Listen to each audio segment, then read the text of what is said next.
I'm gonna throw all my doubt in pain, making room for better days. Yeah, I believe the worst is almost done. I've been so low, I couldn't see another road ahead of me. Devil came up and got so close that I could barely breathe. But Welcome to the NCAA Baseball Regionals presented by Capital One. It's time for the regional final from Tuscaloosa, Alabama, between Alabama and Oklahoma State. The Crimson Tide, with a win, will advance to the Super Regional round. Meanwhile, Oklahoma State needs 2 wins to punch their ticket to Super Regionals. The winner of this regional will get the winner of the Tallahassee Regional. Hello, everybody. Derek Jones and Jared Mitchell with you. And Jared, this game features 2 offenses that are trending in the right direction, including Alabama. 100%. This Alabama offense coming in highly questioned. Drop the question mark at this point. 28 runs in 2 ball games that they've played here. They've been electric, and it's been led by their big 3 for the most part. Bryce Fowler, Justin LeBron, and Brady Neal, who have all shown up in a big way. Other side of it, Oklahoma State, they found a way to sleepwalk through the first 2 games. They woke up. Game 3, 6 homers from the nation's number 2 offense in terms of home runs on the season. They are here now trying to advance and push this thing to a Game 7. Both pitchers could have their hands full with surging offenses right now. You take a look at what's to come in this contest. A lot of pressure on both pitchers to keep Alabama and Oklahoma State in check after a busy couple of days here in this regional. It now comes down to this regional final. Definitely comes down to the regional final, and I'm looking at what's going to happen on the Oklahoma State side of this thing, trying to put together and piece together their pitching. They're going to go with Noah Weck today. What can he give him? How long can he go? We'll see. On the other side, Alabama set up nicely. They weren't really running through the pitching staff the way they want. They have their number 3 starter going today. They have the entire bullpen ready to go. They are in a great spot, but you still got to get it done. And now these 2 teams will vie for a spot in Super Regionals. Alabama needs 1 win. Oklahoma State needs a pair. Emotions running high here in Tuscaloosa.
The Crimson Tide surging offense, keyed in part by Bryce Fowler, who has swung the bat well in regional play. Not just in the regional play, Bryce has been awesome at the top of this lineup, hitting over 350 in SEC play this year as well. And he showed up in the regional. A couple triples already from Bryce, and he's been absolutely electric at the top of this Crimson Tide offense. And then on Saturday, another big-time performance, another triple for Bryce Fowler, who didn't have a triple heading in to the Tuscaloosa Regional. Now with two. Noah Weck on the mound, the sophomore out of Wisconsin, making perhaps the biggest start of his career. Definitely the biggest start of his career. You got the sophomore with a 2-4 record on the season with a 4.5 ERA, when 41 1/3 innings pitched and 48 punch-outs and 19 walks. Not bad numbers. He sits here with a fastball, changeup, curveball, cutter, and slider. He's mostly fastball, changeup, curveball. Lefties are hitting about 270 off of him, righties 250. Here's the key thing for Noah Weck today. He has not gone back-to-back days, not a single time this year, until guess when? Ding dong, right now, today, when it all matters for them to stay on the field. Ground ball over to first to Colin Brigham, who steps on the bag. An easy first out for Weck. It's important to note, yesterday he threw 24 pitches over an inning and a third, gave up 3 hits and 3 runs. He's never thrown more than 68 pitches in an outing, so I don't expect Noah to give them much length unless he is uber efficient with how he goes through his work today. And here is Justin LeBron, who has gotten better and better as this regional has worn on. A couple of home runs thus far.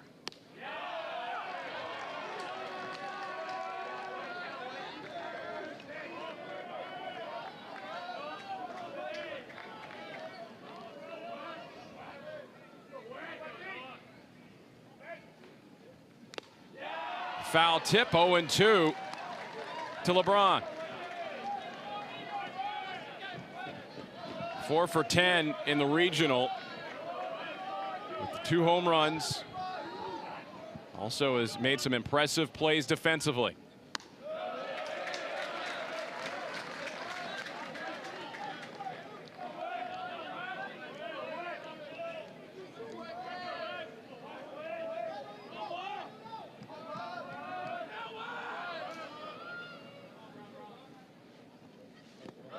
In the dirt towards LeBron.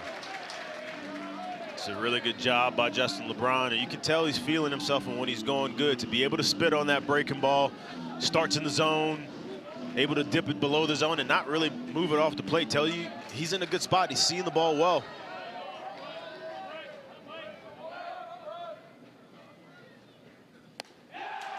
A high fastball gets Justin LeBron for the second out of the inning.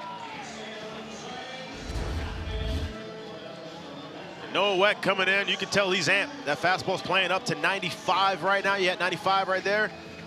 And that's 2 quick outs, and that's exactly what Oklahoma State needs out of him. Just to kind of give him some length, but to be able to do it efficiently. Weck getting LeBron to chase out of the strike zone. And that'll set it up for Brady Neal.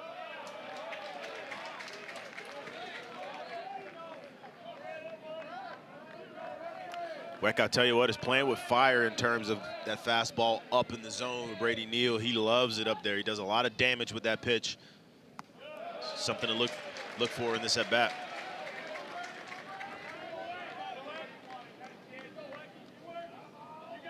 Neal, another player who has performed well in this Tuscaloosa Regional. Ahead 2-0. Now 3-0.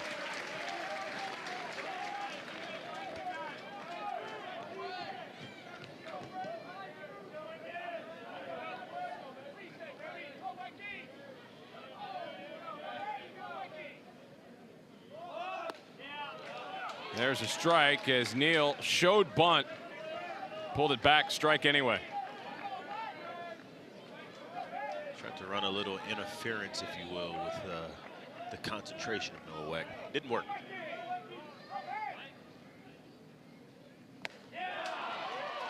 Another fastball elevated for strike 2.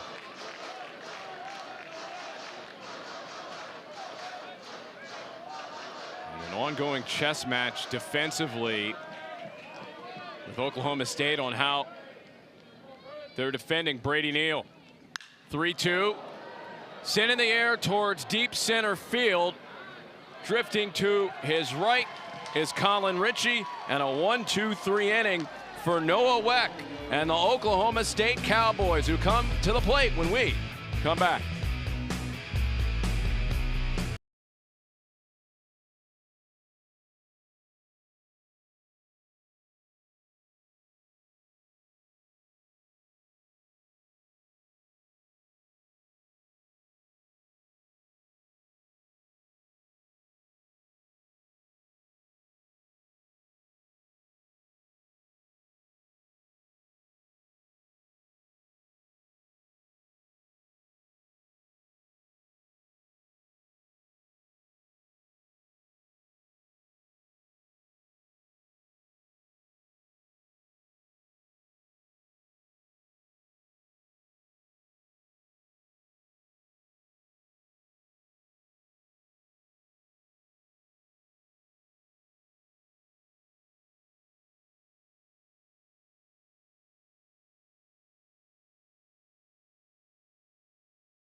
After a slow start in regional play for Oklahoma State's offense, they came alive earlier today in a win over Upstate, including a couple of home runs by the catcher, Campbell Smithwick. Campbell Smithwick was the leading charge in what they did as an offense earlier today, but to be honest, you could have found it anywhere up and down the lineup. The 6 homers, it didn't stop. You got power up and down, and to be able to have him in the middle is a huge factor, a huge part for this lineup. He also joined that group of guys, now making it 7 in this Oklahoma State lineup with double-digit home runs. They have power up and down, and they can get you anywhere. Miles Upchurch, often the Sunday starter for Alabama, the freshman on the mound today for the Crimson Tide. 8-3 with a 3.34 ERA, 64 2/3 innings of work, 68 punch-outs, 38 walks, 1-2 whip on the season. Miles Upchurch is a guy that's a fastball, changeup, curveball, slider, and he'll also throw a cutter. 4 pitches to lefties. He's been absolutely dominant. 110 average against lefties, 250 up to 250 against righties. I tell you what, I think they have it right in terms of how they have the rotation set up with somebody like Tyler Fay at the top, but it's a huge luxury to watch your number 3, the third guy that goes for you, that has the best ERA of the bunch. This young freshman has hopped on to campus and has been a rock and a huge part of what they do, and they're going to need him to show up big today. Alex Conover will be the first batter to face Miles Upchurch, who has not pitched since May 16th.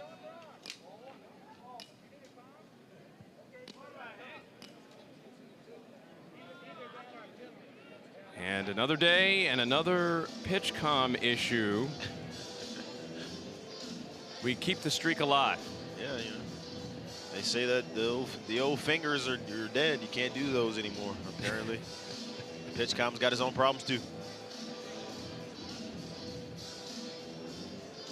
Mentioned the last appearance for Miles Upchurch. 7 innings pitched in a win against Ole Miss. Gave up 2 runs.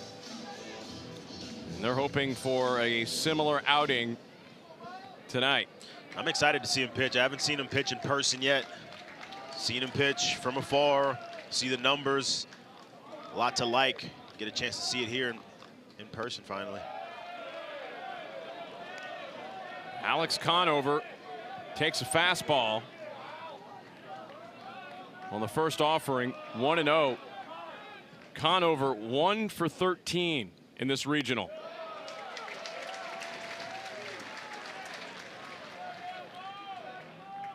Oklahoma State's offense putting a hurting on Upstate earlier today, up to 140 home runs now on the season. They are top 10 in the nation, in runs scored, home runs, and extra base hits. Just a dangerous bunch when they get going, and obviously, as you saw today, when they start hitting them, they hit them in bunches, man, and they wasn't cheap homers either, I can tell you that. No, they did not get cheated on any of those swings today. Be on the lookout for Upchurch, and this is what he does, especially against lefties. He will throw that changeup at over a 30% clip. He likes to throw it anytime. It's a really good pitch for him, and it works well with that fastball, right? Because it's a straight change. That fastball plays up to 93, 94. And when he's able to throw that changeup well, he'll finish it down and below the zone. And then when he really gets going, he'll start mixing in that curveball down there as well. The right field Rangers start to get going here with a 3-2 count for Alex Conover. And there is ball 4.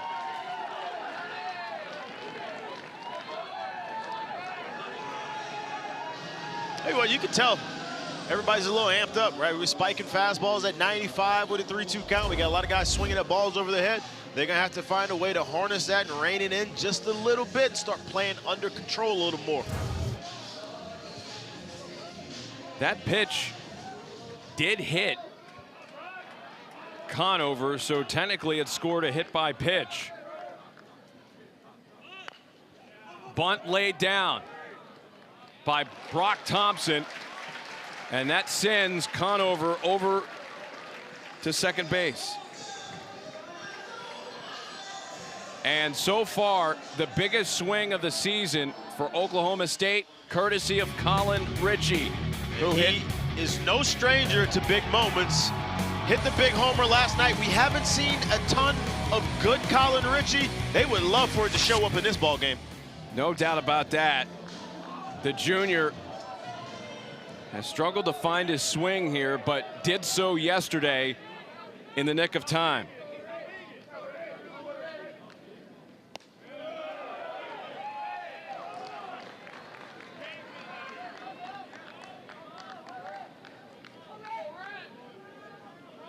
.30 home runs on the season for Ritchie. One of the most prolific power hitters in the nation. Yanks that one foul.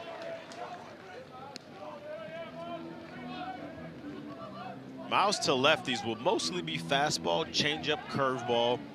I think in situations like this, when he's looking for a ground ball or he wants to keep you honest, he'll start mixing in for these lefties, that cutter and that slider a little bit, but you'll see mostly fastballs. I think that was the cutter right there. Ritchie drives this one out towards right field, but right to Peyton Steele. Conover stays put. 2 outs. And he goes cutter in just to open you up, and then he throws that changeup right after, and it's enough off of it to slide and get off the end of the bat of Colin Ritchie. And I think that's what he does so well, is his ability to change up speeds but still do it over the plate. It's not always about just striking you out. It's about moving a little bit, ever so slightly, off the barrel of the bat and getting you out in front or a little bit behind on the heater. He's so good at it. Avery Ortiz, who we found out earlier today, he can also send baseballs into orbit. Yeah, Avery caught a hanging breaking ball and hit that thing an absolute mile earlier today. 1-1 to Avery Ortiz. And here it is from earlier today, a rocket off the bat of Avery Ortiz. Yeah, you see that thing bouncing on the white truck? That was the ball that was hit at home plate. Somebody didn't throw it out in the parking lot. Away, 2 balls and 1 strike. Of course, that was one of the 6 home runs. That truck is still there. It's not very smart. I've seen better decisions. Avery's also played a really solid third base for Oklahoma State here in this tournament. Made his 2nd error of the year last game, but everything else has been solid at third base, and they'll need him to continue to keep playing that way. He is filling in for the injured Aiden Miola, who suffered a broken hand before the Tuscaloosa Regional.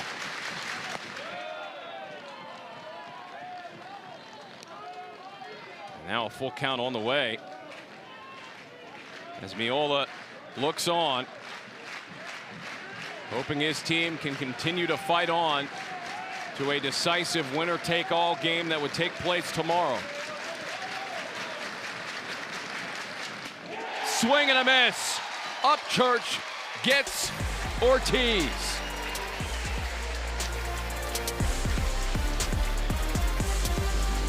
And you see the young freshman coming in. This is the biggest game he's ever thrown in.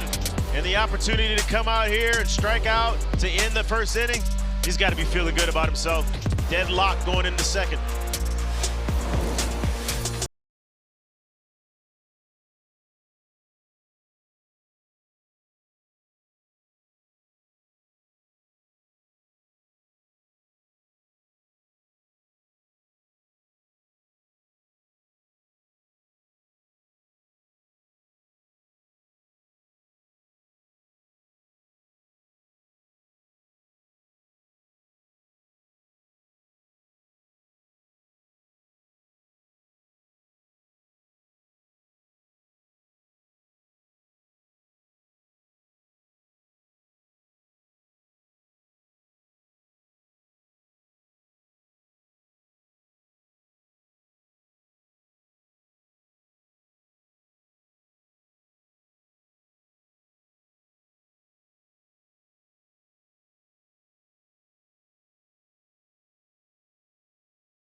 Welcome back to the NCAA Baseball Regionals presented by Capital One. It is the regional final between Alabama and Oklahoma State. Top of the second inning.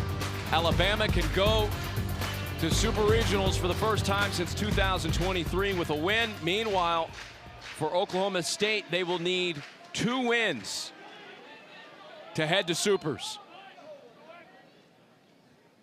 And Jason Torres gets hit by the first pitch of the inning. That'll wake you up if you weren't awake already, Mr. Jason, sir. About 93 to the shoulder. He took it. He seems to be okay. May feel it a little bit tomorrow, but he'll be at first base. It's a good start for this Alabama team, getting the first batter on. And now you got to see if you can go to work and really cause some trouble here. That'll bring up John Lim, who is in the role of designated hitter again. That call drawing some oohs and ahs from the crowd. Yeah, I think it's just a little shuffling, right? I think it shows you it's probably that hand may still be bothering him a little bit. Because what ends up happening is if you move Neal back behind the plate, which they think Neal is their best catcher behind the plate. You get Lim into the DH spot because they want to keep his bat in the lineup. But now you put Eric Hines out in the outfield, which is probably at this point in his career a little bit lesser of a defender than Neal is out there. Dropped into right field by John Lim. And the Crimson Tide in business with 2 on. That will bring up Eric Hines, who took one opposite field for a 3-run blast last night. The big, strong freshman is able to fight one off, literally fight one off, and shoot it down the line in a downpour, and it sneaks out and ends up being a homer for him. But you talk to the staff about Eric Hines, man, and they can't, I don't even think you can finish the statement or the question before they start gleaming about how they speak about him, because they understand the talent, the potential where he can go, and he's only going to get better and better with more at-bats, more opportunities at the plate, and he's getting those in big-time spots right now. 6'3", 230 pounds, and he used some of that muscle to help push that ball out over the right field wall last night. He's got 2 on here.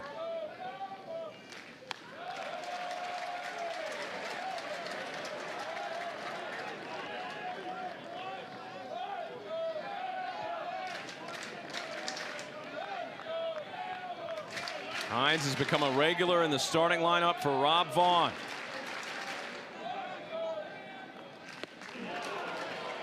.86 miles per hour off the mark with that swing. Noah likes to work that changeup in there. He'll do it a ton. But yeah, this lineup changed a bit once you put Eric Hines in there on a consistent basis because of the threat that he brings in the middle of a lineup. A second strike to Hines. You can tell Noah Weck caught Eric Hines sitting on something else and wasn't expecting the heater, and he got one right down Broadway and took it.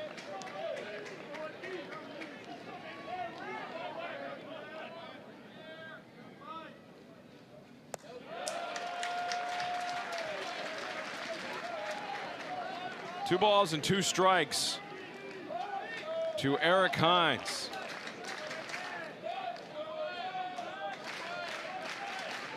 Batting .250 in the Tuscaloosa Regional. Rips it right to Avery Ortiz, and it's a double play. A solid play made by Ortiz. Advancing to third base on the play is Jason Torres, 2 outs. You want good Avery Ortiz, here it is. 110 miles per hour off the bat. To make this play, look at the quick reaction by Avery. Smooth, calm, and collected. Makes the throw to second. Starts that double play.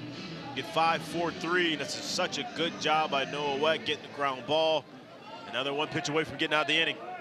And that's one of the themes in this game, defense. It's been a problem for Alabama. And there's a base hit by Brennan Holt that brings in the first run of the game. Jason Torres scores. It's 1-0 Alabama. Such a good job by the Baton Rouge native Brennan Holt. You know, yesterday he seemed to be on the barrel and hitting a lot of fly balls to right center. I think this is more towards his game and staying backside up the middle of the field and shoots one on the first pitch. 1-0 Alabama.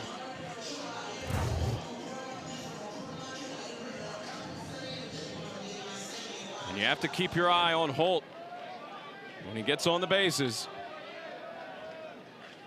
That brings up Luke Vaughn. And a quick throw to hold Holt.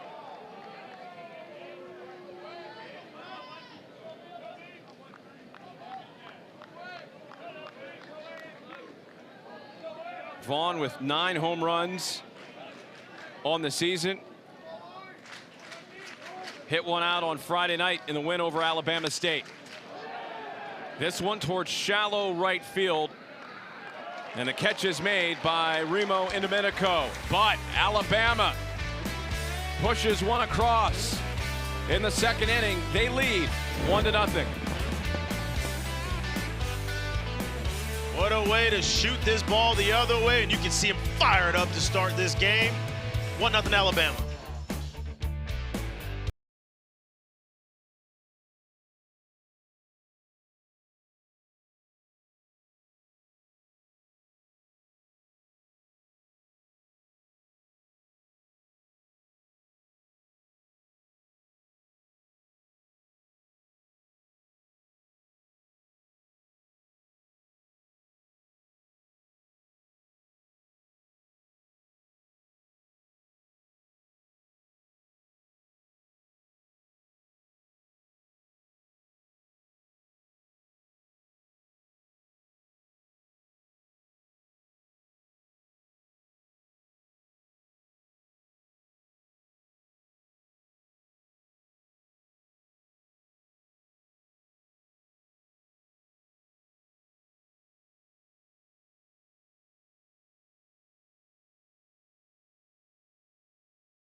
Kalen DeBoer, the head coach of Alabama football, on hand tonight to support Rob Vaughn and Alabama baseball.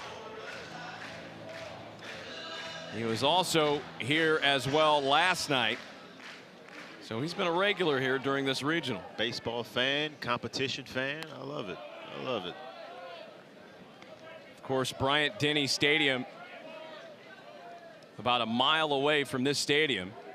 Rob Vaughn in his 3rd season as the head coach of Alabama. 6 straight NCAA tournament appearances, made 3 with Maryland, and that pitch hits Campbell Smithwick. It almost got him the first time. It gets him there.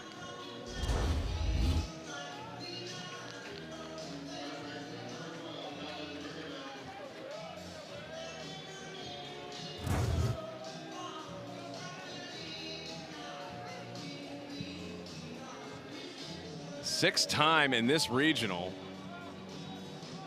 that Oklahoma State has been hit by a pitch. Here's Colin Briggeman.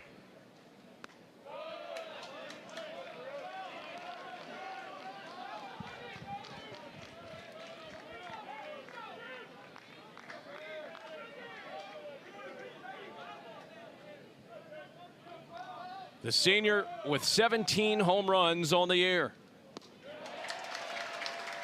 Perhaps looking for 18 right there.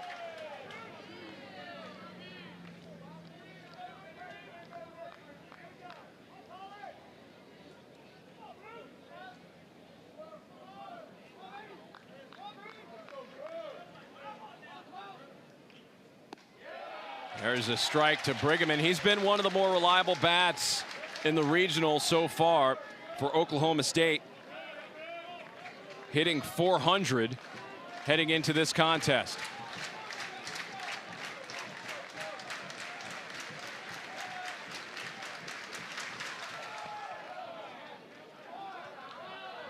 Two balls and 2 strikes with Smithwick over at first base.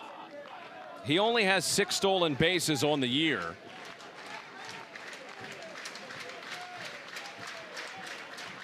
But we'll see if he gets put on the move.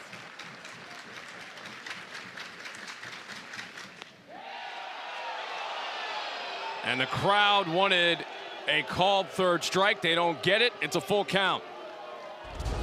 That's an outstanding job of driving that fastball down with 2 strikes. Didn't get the call, but I promise you, these hitters understand that if he's landing that, it might be a long night for them. Breaking ball pulled.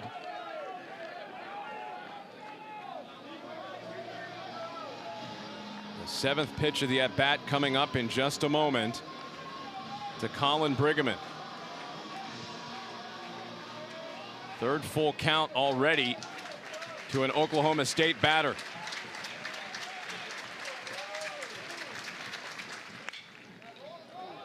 Good play made by Vaughn. The throw for 1, and the relay is there from Justin LeBron. Double play.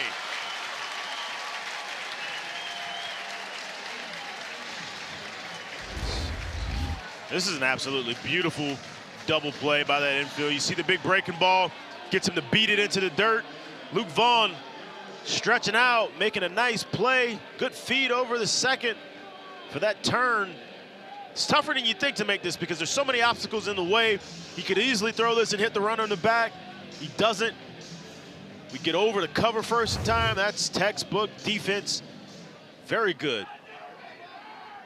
And all with that laser from LeBron to complete what was a big double play for Alabama to clear the bases. Garrett Scholl.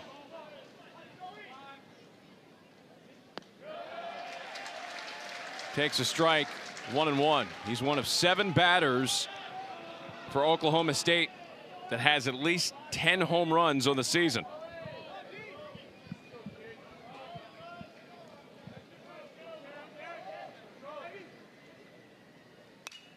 Fouled away.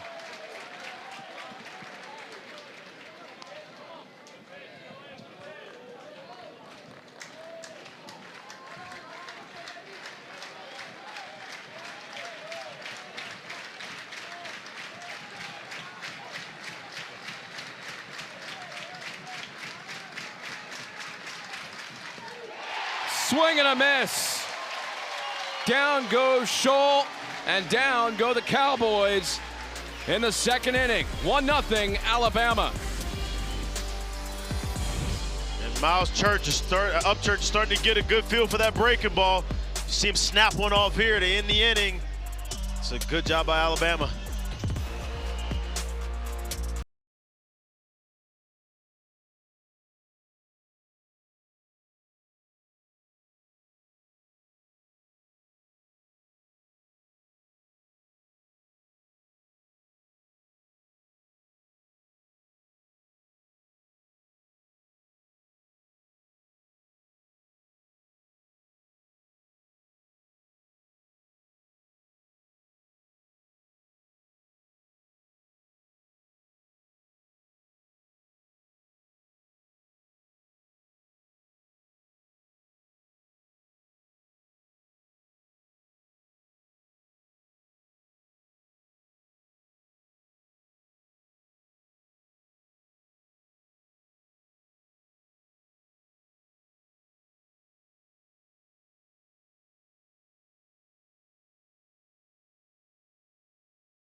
The regionals are the first step on the road to Omaha, with the Men's College World Series beginning June 12th on ESPN. The NCAA regionals coverage for all 16 sites continues tomorrow on ESPN Plus and the ESPN app. For more information, visit ncaa.com, the home of all NCAA championships.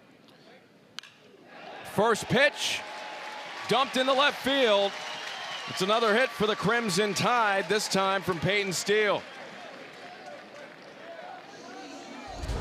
It's a very good job. He gets the first pitch fastball and he gets in the box ready to hit. Doesn't get much barrel on it, but what he does do is he turns this lineup over and gets it back to the top. And we know how much damage they've done at the top of this lineup. So this is a very good start for this Alabama offense. They continue their roll.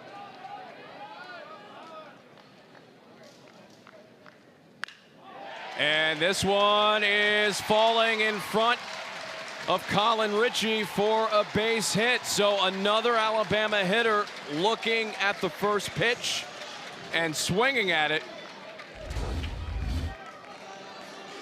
Bryce Fowler does such a good job of keeping that weight back, but staying inside of this breaking ball that Noah Weck tried to drop in there for the first strike. You can tell this Alabama offense wants to be uber aggressive early on in the count if they get their pitch. They're getting it and they're not missing it right now with 4 hits already in the first 2 frames of this ball game. 4 straight batters have swung at the first pitch. And here's a guy who loves to do that in Justin LeBron. He struck out in his first at bat, and that's a huge split right there. 563 first pitch, 222 after the first pitch. Ground ball over to Ortiz, could be 2 again, but the throw is muffed. At second base, it was low, heading towards Garrett Scholl. Everybody's safe, bases loaded. This play forces you to play with a little bit of touch and feel, and you can see just didn't really have a good feel of how to take some off of it but still do it accurately. It was almost like a dart throw you need to have to be able to put it in there and give him something to feed. He couldn't do it. Bases loaded. It'll be charged as an error on Oklahoma State.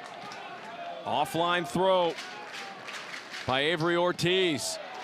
And this pitch ends up hitting Brady Neal. It will score another run for Alabama. It's 2-0 Crimson Tide.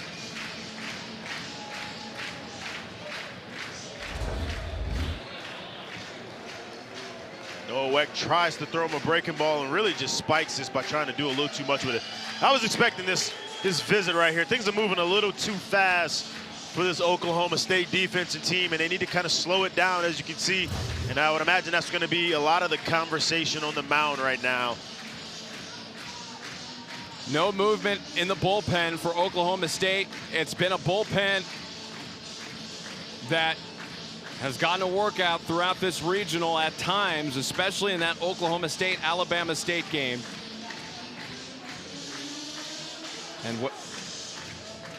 And Weck has already given up 4 hits here. Couple of runs. And it's 4 hits, all of the single variety. You like kind of how he's challenging and pitching to the zone. They just got to slow the game down a little bit.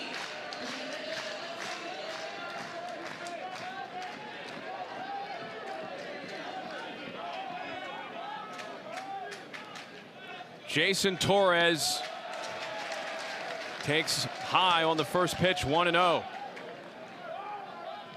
And this shaping up similarly to the start on Friday against Upstate for Oklahoma State. Ripped, oh, almost a fair ball, just foul. Against Upstate, a lot of miscues early on that doomed Oklahoma State in an 8-5 loss. And that's what they got to stay away from right here, right?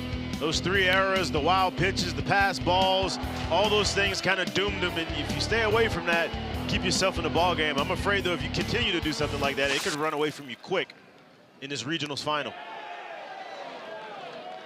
There's strike 2. Still nobody out. In the top of the 3rd. On the season, Jason Torres hitting .357 with bases loaded. Just missed hitting a double down the line. Can he finish the at-bat?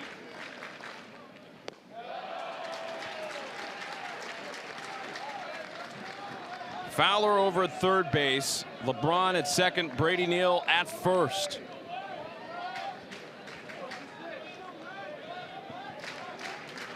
And Jason Torres locked in to try to extend the lead.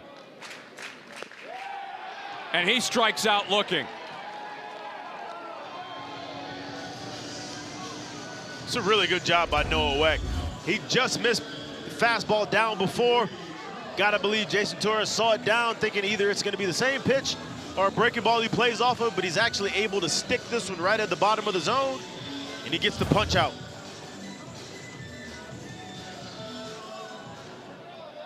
A strikeout that now opens up the possibility of an inning-ending double play. John Lim puts it into right field. This will score 2. Justin LeBron is in. And it's a 2-run single for John Lim. It's 4-0, Alabama.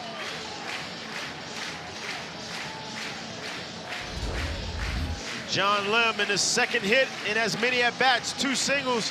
His last at-bat single off of a changeup. This one he gets a first pitch breaking ball, ready to hit, pulls the trigger and laces one in the right field that scores 2.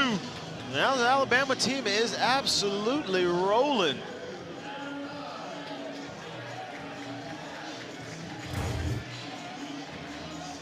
And this is worst case scenario for Oklahoma State. 1 out, top of the 3rd, 4-0 hole already created by Alabama. Eric Hines with a hefty cut, 0-1.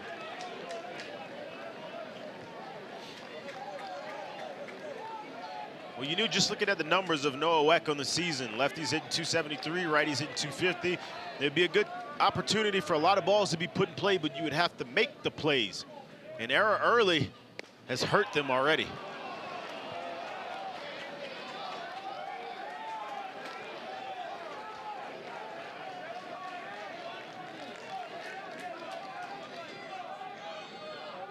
Oh, 0-2 to Eric Hines.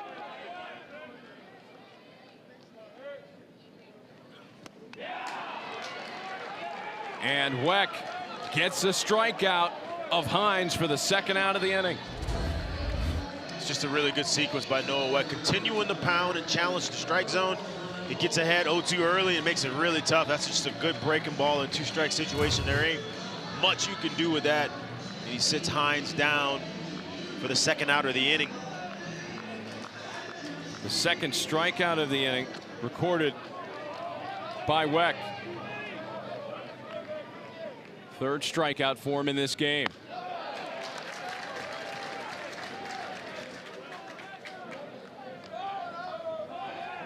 Brennan Holt, who has an RBI single, has another RBI opportunity staring at him.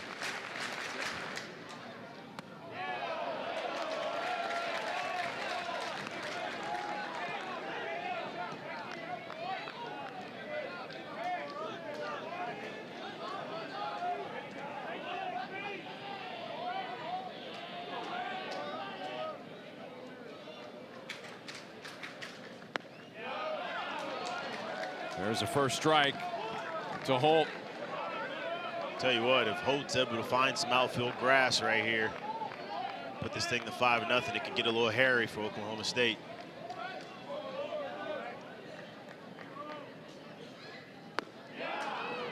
Big cut by Holt. Evens the count at 2 balls and 2 strikes. Fastball's playing up for Noah Weck, and he's been able to move it around pretty decently. 94 is getting on people quickly. And Weck gets Holt to end the inning. But 3 runs in for the Crimson Tide to take a 4-0 lead. And you thought Johnny Lim had a hurt hand after the first night? Nah. 2 knocks, RBIs. He's showing up big for the Crimson Tide, 4-0 going into the bottom of the third.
Remo Indomenico, not 1 but 2 home runs today for Oklahoma State.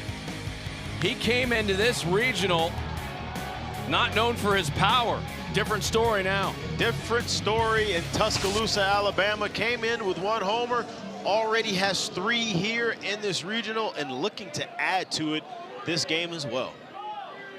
And the Cowboys will need some runs here, down 4-0. This game a long way from being over. That's such a good point. Can't forget what you saw this offense do just hours ago. This is far from over. You look at some of the games going on around the country. In some of the other regional final spots, Kansas and Arkansas. Kansas is leading that game 11-7.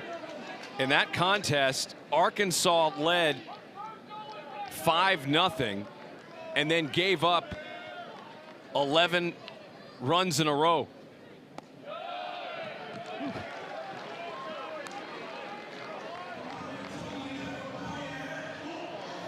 So things can turn pretty quickly if you'd like to enjoy other action around the country as well. Squeeze Play is your place to be, and it's been quite the weekend for Squeeze Play. They're doing a phenomenal job, as always, bringing you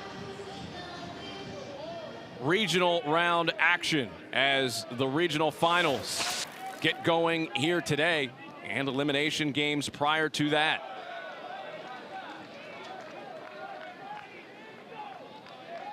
The big news of today, UCLA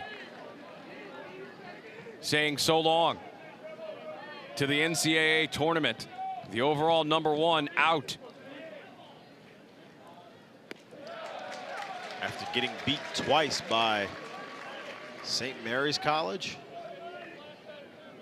It's a tough way to go, coming in as the #1 overall. Less than 10 losses on the season. You thought that they'd be playing deep into June. That did not happen at all.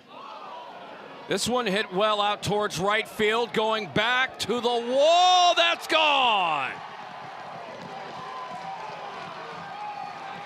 Deacon Pomeroy, the DH, cuts the lead in half with a 2-run blast. It's a 4-2 game. Tell you what, only Deacon's 10th start of the year, making it count early on. He gets a heater he likes. He inside outs it. 104 miles an hour at a 29-degree angle leaving the bat. 397 feet to that right center gap, and he didn't miss it at all. Go ahead, cut that lead in half with a great swing. And the bottom of this Oklahoma State lineup continues to cause havoc in this regional.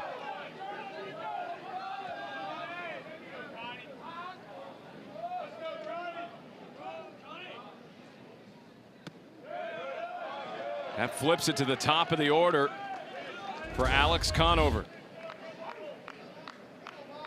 This is a really impressive swing to be able to take that pitch on that part of the plate and shoot it out to right center, and he tried to drop it in for a base hit. He left the yard with it. That's impressive. A great time for his first hit of the regional.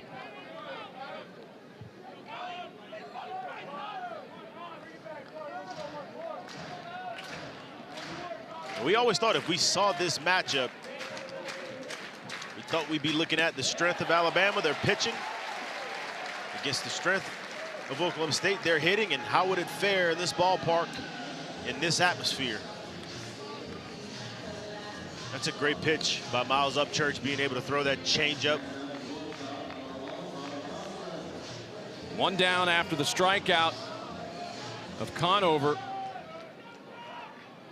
as Oklahoma State able to cut this deficit in half thanks to another home run, their 7th overall today. In this calendar day. Yes, 147 home runs for Oklahoma State, 2nd in the nation to Georgia. The simple fact that Georgia came in leading with more than 20 home runs more than anybody else is kind of crazy to think about, right? That's unbelievable. And then Georgia Tech right after that. Just when you think someone can't raise the bar further, Georgia has surpassed 2 teams that have just been dominant in terms of home runs. That Georgia Tech team came into the tournament hitting over 360 as a team.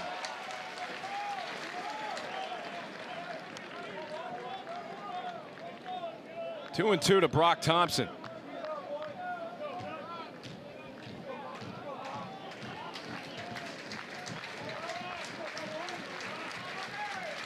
It is starting to rain here at the Joe.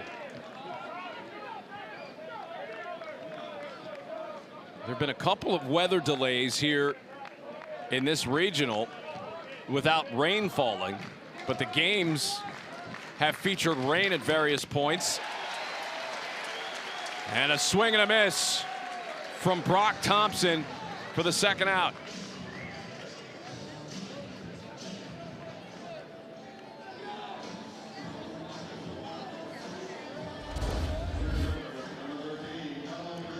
See him throwing that changeup. He's starting to get a real feel for that changeup and being able to play with it at and below the bottom of the zone over the plate. Making these guys make swing decisions right now. He's done a real good job thus far throwing that pitch. And I think he's starting to get even more of a feel for it.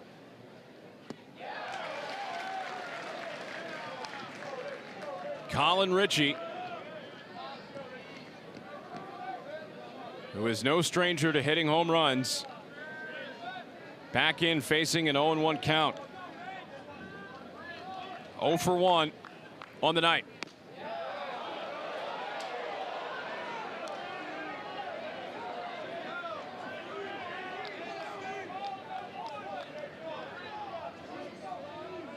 The team leader in home runs and RBIs on the year.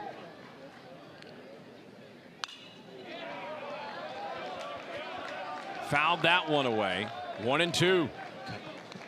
Colin Ritchie thinks he just missed the one that he thought he had could do a lot with in that at bat. You can tell by the way he turned away. He got a hanging changeup that hung up in the zone a little bit and swung under just a hair.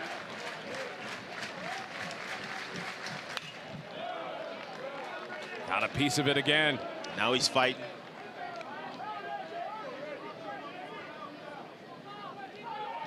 But what Miles is doing with this fastball and this changeup and even the breaking ball he was able to throw at the bottom of the zone right now is really opening up his ability to kind of pick and choose his choice.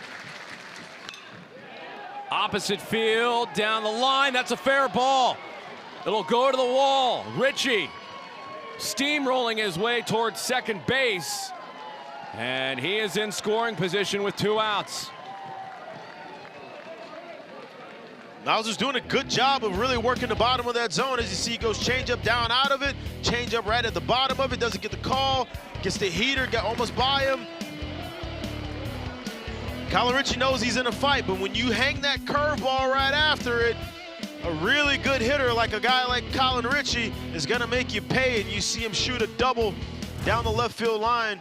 That's just really good hitting by this Oklahoma State Cowboy, and shows you why he is one of the premier bats in the country. And quickly, they have been able to bring the tying run to the plate. It's Avery Ortiz, who would love to atone for an error he committed earlier in this game. It gets away from Brady Neal, and Ritchie's able to advance to third base with 2 outs.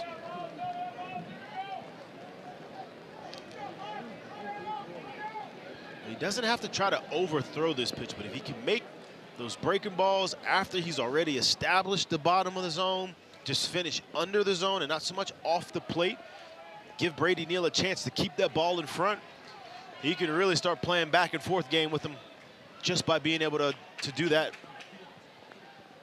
That's officially scored a wild pitch. 1-2. The fans starting to shuffle away for cover. It's a good job, a good call by them bringing back that cutter into play. He hadn't thrown it in a while. Bringing that back into play. See if he goes back to it here again. In the dirt, it gets away from Neal, and Ritchie is in. 4-3. The lead cut to a run. Now that's a play that's got to be made by your catcher. Got to understand what we're throwing in the situation of it. If he's able to keep that ball in front, which I think he would tell you he should have, that run doesn't score. The ability to be able to throw those pitches below the zone is so key for what Miles Upchurch does, and that also comes with the trust of knowing that if I throw it down there, you're going to keep it in front.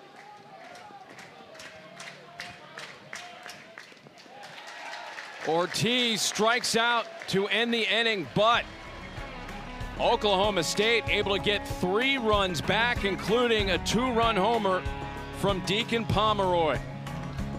Couple haymakers throwing one way, and you see Oklahoma State throwing back.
Welcome back to Sewell Thomas Stadium. We're joined right now by the head coach of the Oklahoma State Cowboys, Josh Holliday.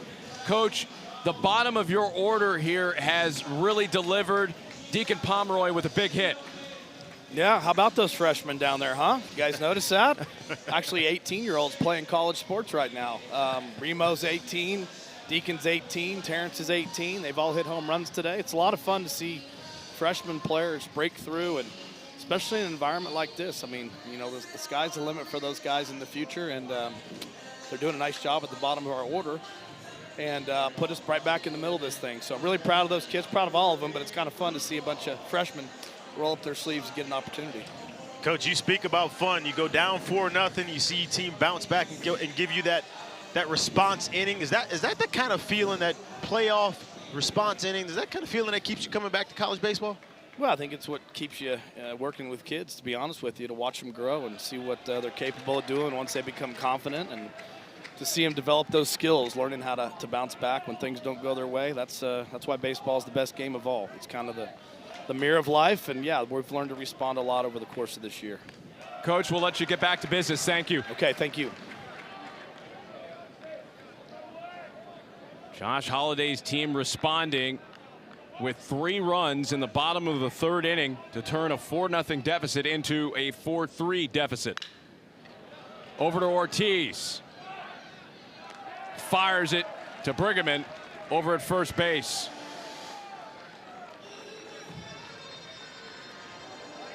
So Vaughn accounts for the first out of the inning. Peyton Steele steps in. Don't look now, but I got to imagine Noah Weck doing a lot of what they hope he would be able to come out here and do for him, is keep him in the ball game, give him a few innings. You can see that bullpen's still not going yet, so he's feeling fine.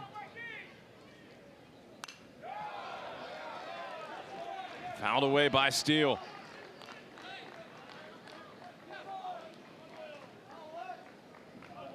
It really feels like that inning took some juice out of this crowd. Everything was going Alabama's way through the first 2.5 innings. And then a homer, and then Colin Ritchie scoring on a wild pitch and a pass ball, leading to the 3rd run being scored. Would 100% agree with you. The homer, which is a big homer for Oklahoma State, and then the miscues that don't really show up on the scoreboard but are felt. The pass ball, giving away runs. That'll definitely take a little air out of the crowd that had gotten going and started to bring some juice to this Alabama team.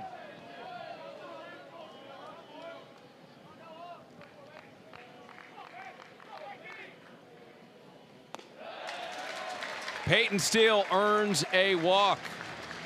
We mentioned the miscues for Oklahoma State. Miscues last night for Alabama. Committed 6 errors in this game last night.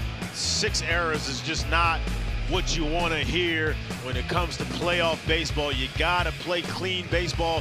They did not last night defensively. They were still able to win. I don't think you can keep doing that and think you're going to get through this regional. And that's been a theme for them all year. they committed the most errors in the SEC heading into regional play, still #1 with 80 errors. And that's been something that has followed them when you start talking about Alabama and whether or not they can take this thing all the way to Omaha. The defense is a question mark. The defense is a question mark. The offense had been a question mark, but we also know how streaky they get and how good they can be, which they've started to show already here. But yeah, I mean, 100% is just, it's hard to believe you can play defense that way and still keep finding ways to win ball games unless you're going to sit here and score 8, 9, 10 runs per game.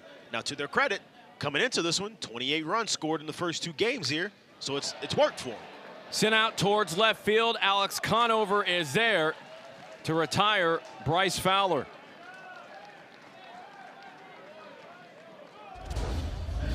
It's actually a really good job of hitting by Bryce Fowler, just hitting it where they are. Conover playing a good left field there. Got that fastball up and away and was able to drive it that way. It's a good swing, still results in an out.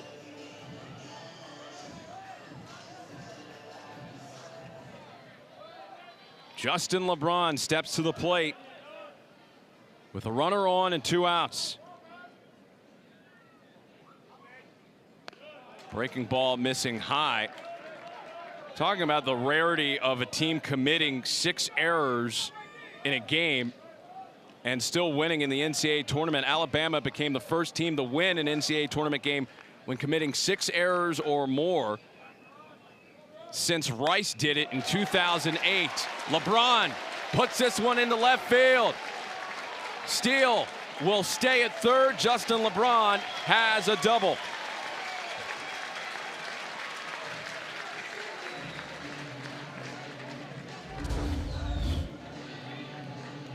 Noah Weck could get this changeup down. He might get it off the bat, but he did not. LeBron, long enough through that zone, was still able to hit it well. Gets it a little bit off the end, which is why you see the top spin, but nonetheless still hit hard. And it's a double, and you got runners at second and third.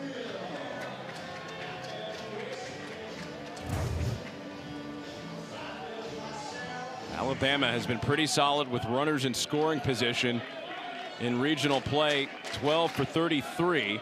Hitting .363 with runners in scoring position. Brady Neal swings at the first pitch. 0-1. Tell you what, if you showed up this weekend wanting to know what all the Justin LeBron hype has been about, I think you've got a good idea of what it looks like. That young man can play some ball. He does it in all facets of the game, especially when he's going offensively. He's got a bright future ahead of him.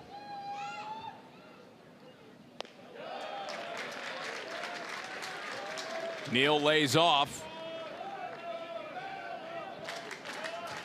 Evening the count at 1 ball and 1 strike. Certainly LeBron, one of the highly touted MLB prospects in terms of the draft heading into this season.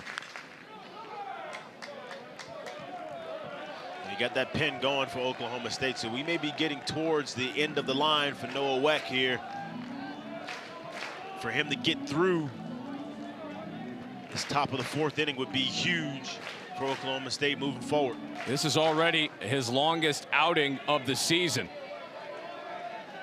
3 2/3. He would love the other third.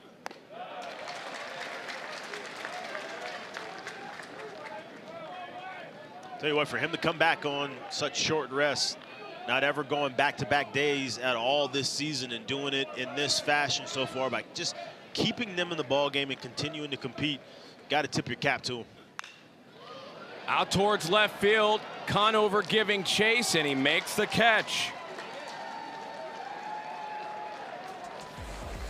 A 4-3 lead for Alabama. We'll hear from Rob Vaughn when we come back.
Welcome back to the NCAA Baseball Regionals presented by Capital One. A one-run lead for Alabama in the regional final.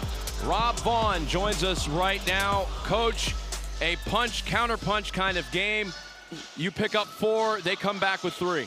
Yeah, man, it's a dangerous offense, man. Like, you watch it, they've hit about 900 homers this year, it seems like. Just dangerous hitters up and down the line. A big thing, just it's the guys on for free before, you know, kind of played with fire. Those first 2 innings, putting guys on for free, and then Miles just making pitches like he does. And, you know, just pretty good swings there, man. He walks the first guy, and then the 9-hole strong kid, man, golly, ran into a ball and hammered it to right, and then made some really good pitches. I mean, Richie stayed over a 2-strike slider, takes a great swing, and then he obviously had the wild pitch there to score that 3rd one. So that's where, wish we could have got off field holding it to 2, but man, it's going to be a 9-inning game, no different than last night's game. You got 2 good teams fighting like heck to see who can win this regional, man, and it's going to be a fun ride for the fans and for everybody watching the rest of the way.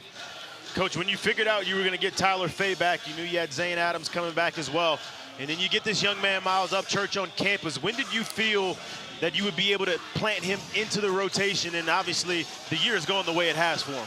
I think his freshman year of high school. You know, he was committed to us when we were at Maryland, and man, it's just, he's a winner. Went to St. Albans there in D.C., and man, it just seemed like when he got the ball, he towed the rubber, and he pitched until the game was over and won most of those things. So he's just a competitive kid with a slow heartbeat. That's what's allowed him to have the success he's had at such a young age. Feels like when the moment gets big, man, it's like just cold-blooded, man. He just shows up and executes his stuff, trusts his stuff, doesn't try to do too much, and man, he's been dynamite for us. So couldn't have a better guy going for us right here, and excited to see him the rest of the way. Coach, thanks for your time. We appreciate it. Yep, appreciate you guys. Roll Tide. Campbell Smithwick will start up the bottom of the 4th inning.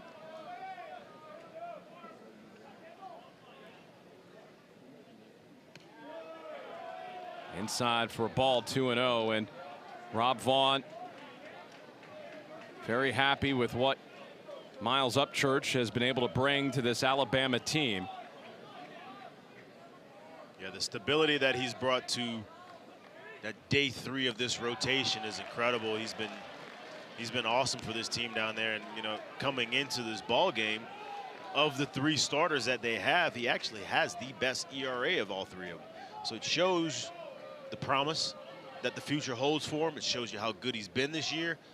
And when you can roll 3 starters out there like they've been able to roll, you understand why they've had the year that they have had and have themselves in a position to win this regional as well.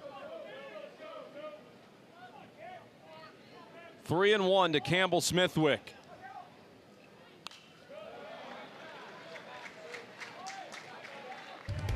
Campbell Smithwick had a pretty good start to the day with a long home run to right field, and then in the 4th inning against Upstate, his 2nd home run of the game to hit double figures on the season, homers 9 and 10.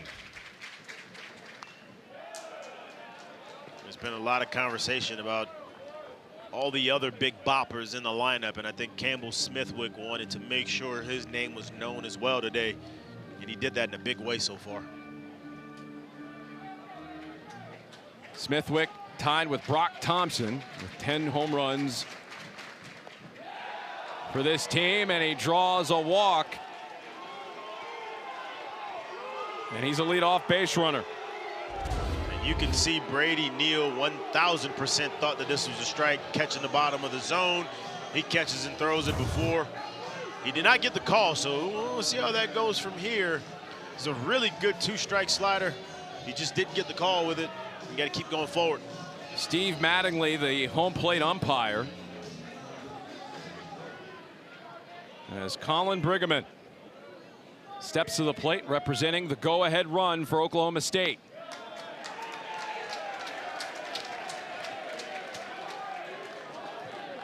You know, and Rob Vaughn mentioned the slow and low heartbeat of Miles Upchurch, and it's pretty impressive to watch him. He doesn't react to not getting the call a pitch before. The very next pitch, he's able to drop another breaking ball in there and just throw it for a strike. The 0-1 sent out towards left field and shallow. Eric Hines giving chase. It falls in front of him. A bloop hit for Colin Brigham puts first and second on for the Cowboys with nobody out. We've seen Briggerman hit balls at 111 miles an hour. This one leaves the bat at 73 and still counts for a hit. Just hit them where they ain't in this situation, right? Kind of caught him out in front. You know the outfield's playing deep. So as soon as that ball came up the bat, you knew they had a real chance of dropping in, and it did. So now Oklahoma State's got this thing brewing. Got the freshman, the young freshman, in a little bit of trouble here with 2 on and nobody out. Hall puts down a bunt. So Garrett Scholl attempting to move the runners along here. 0 for 1 with a strikeout.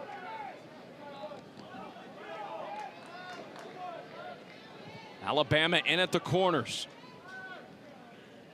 Scholl puts the bunt down, and the catch is made by Jason Torres.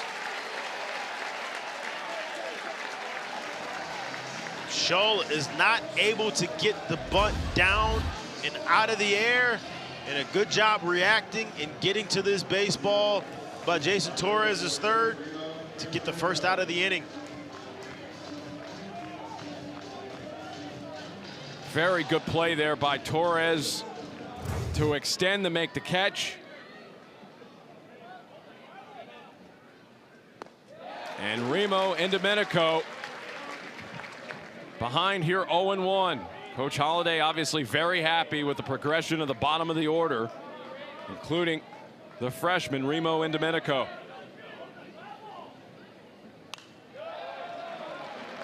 And he is quickly behind 0-2. It's been mostly a struggle for hitters 1 through 5 for Oklahoma State until the game today against Upstate. Meanwhile, hitters 6 through 9, they have been the run generators of this offense.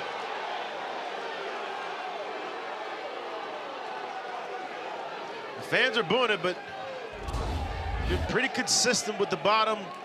Not getting much at the bottom of that zone. You're really going to have to hit those knees to be able to get the pitch that you want. And Domenico stays alive.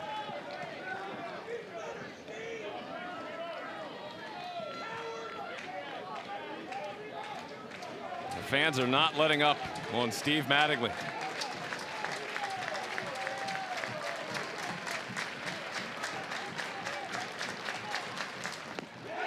And Domenico strikes out.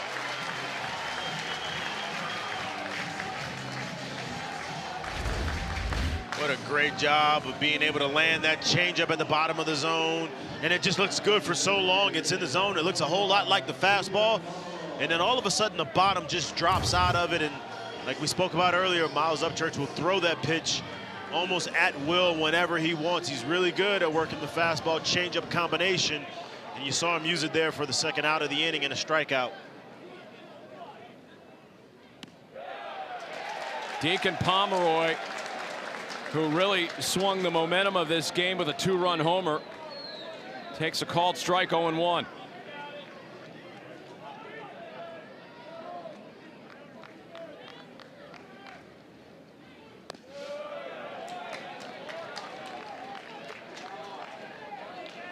Just an interesting little back and forth, because home plate umpire Steve Mattingly traditionally is not known to really give the bottom of the zone. And if you're going to be able to work those pitches down there, how can you establish it? How can you keep it? Pomeroy holds off. 2-1.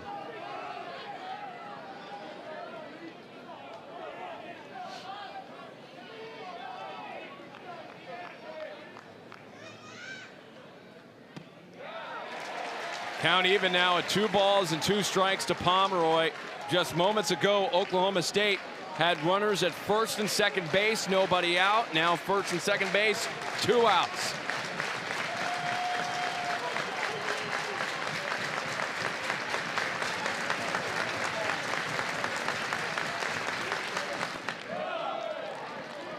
Missing low and away, full count. As he continues to get older, as he continues to get sharper, he's going to learn how to not throw that pitch so far off the plate and have it be uncompetitive out of the hand. He's going to learn how to start that pitch over the plate, even to have it duck it right below the zone or right off the zone. Down goes Pomeroy.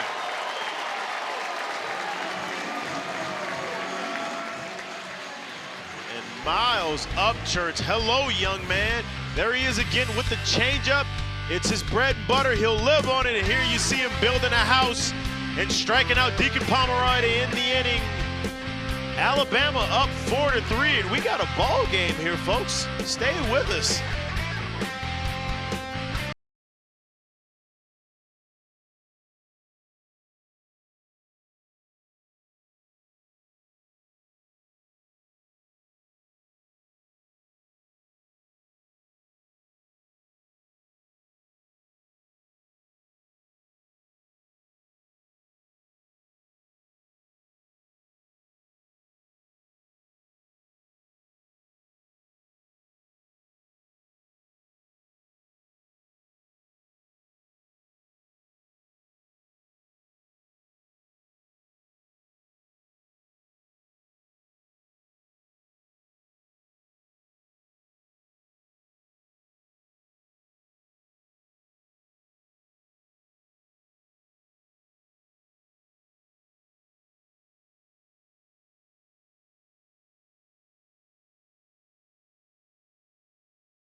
ESPN is a home for the NCAA College Baseball Regionals for around-the-clock multi-game coverage. Scan the QR code below. ESPN Plus subscribers can access expanded coverage with Squeeze Play. Alabama and Oklahoma State in the Tuscaloosa Regional Final. And it is Jason Torres who will lead it off in the top of the 5th inning. The bender missing 1-0.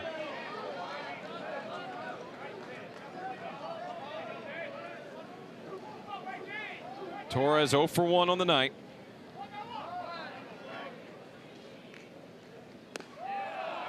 Made a critical defensive play in that last inning.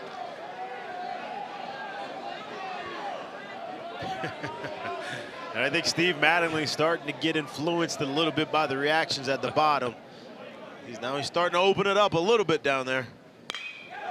This one driven out to left center field. Goodbye.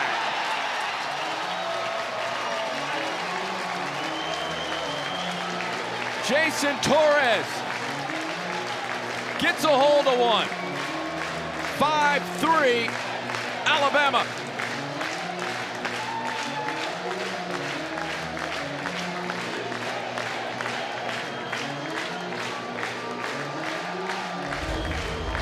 This ball got absolutely mushed. He missed. He wanted to go down again. He leaves that about mid-thigh high. And Jason Torres greets him with 108 miles an hour off the bat at 22 degrees for a solo homer to lead off the inning. You could tell, yeah, talk your talk, young man. That ball was hammered.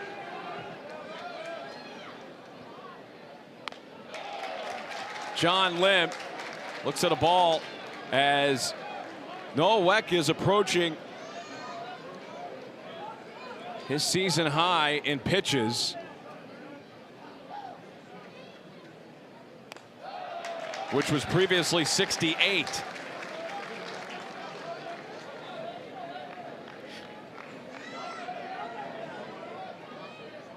Noah Weck's done a great job competing for him so far today. He's kept him in the ball game.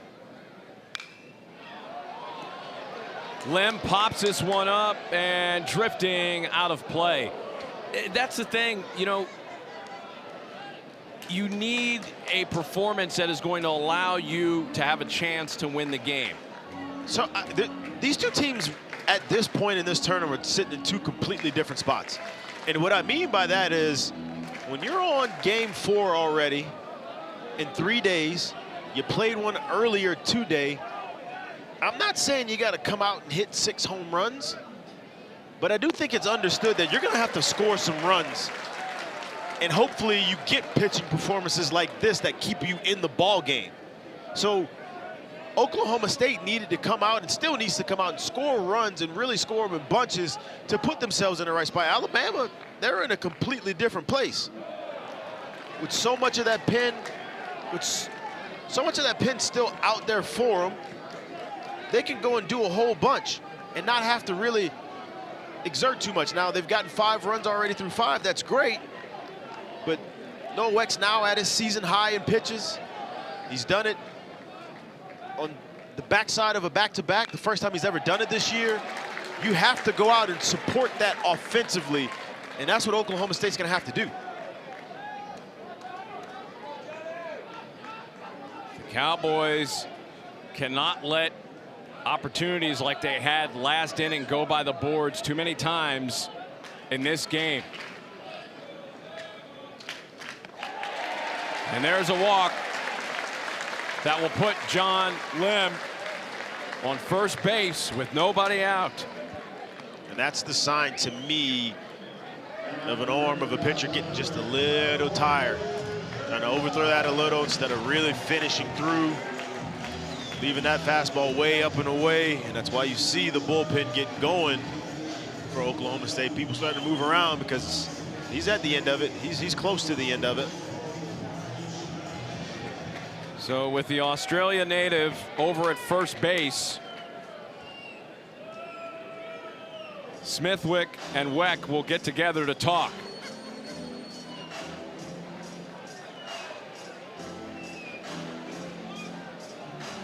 Kai Fike getting loose in the bullpen for Oklahoma State.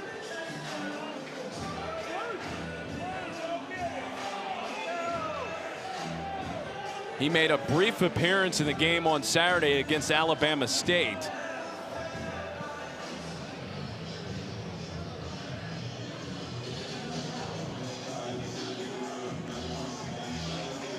It looks like we're set to resume here momentarily with Eric Hines in the box with John Lim on at first base.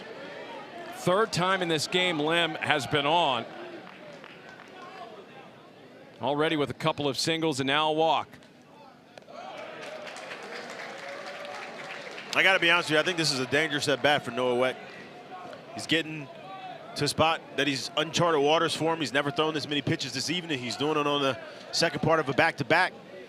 And he's doing it against those free swinging freshmen who, if you leave breaking balls and heaters up in the zone, they could get tattooed. It's a good job in a 1-0 count being able to break that one off.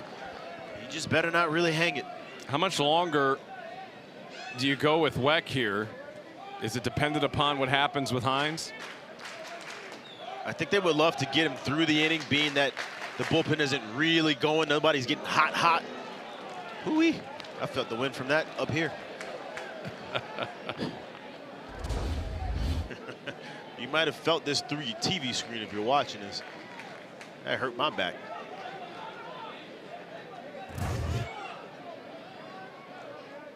Weck ahead of Hines.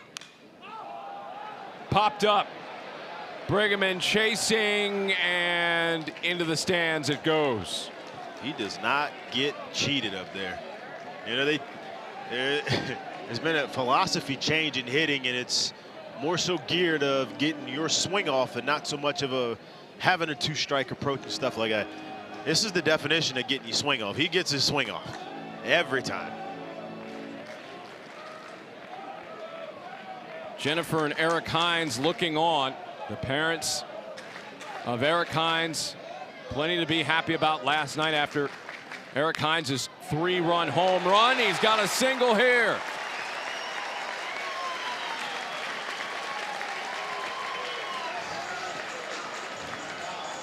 That one sneaks into left field to put runners at first and second base. You know he's got big potential when a 102-mile-an-hour ground ball that he hits through the hole doesn't even truly excite you. Like I said, this young man gets his swing off, and when he makes contact, it's loud. You were asking about how long do you trust him, how long do you go with him. Well, if you just look down to the bullpen right now, they're not in a hurry. They're not rolling, so it almost feels like they want to see if he can get himself out and wiggle out of this trouble. Holt shows bunt, pulls it back. And they're going to try to let him go. I truly expect Holt to try to put a bunt down here to get these runners to second and third and get them there with one out or less.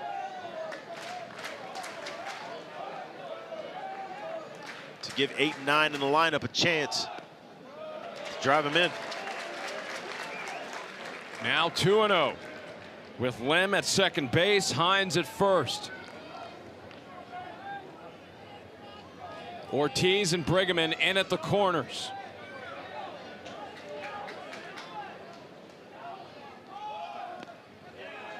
And a bunt, and now they have Lim in a run down, and Lim is tagged out. That's a tough situation. They caught Lim in no man's land trying to make sure he got somewhat of a jump if the ball got put down, but you have to see the baseball down off the bat before you commit. He didn't do it. They did a good job of throwing behind him and making the relay throw to get him at third.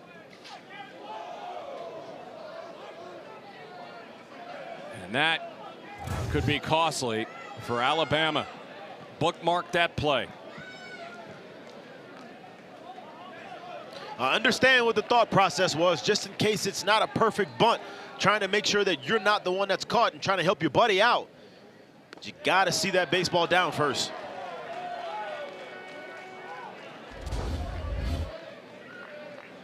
Check and see, make sure there was no foul ball here. Looked pretty clean. I think the running out of the box may have fooled him a little bit. 2-2. Could be a double play. There's one. They won't get Holt, though. They get Hines as a lead runner, so all of a sudden, this threat that started out at first and second base with nobody out, now 2 outs. Hit a little too softly to be able to turn 2, so you make sure you get that lead runner, which they did exactly that. And you can see Thompson trying to lobby a little bit for, and it looks like they're going to talk about it. Thompson was lobbying for that Eric Hines did not slide in the baseline.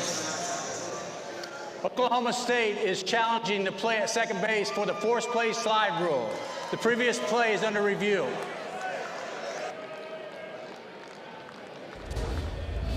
You can see Thompson talking about it a little bit.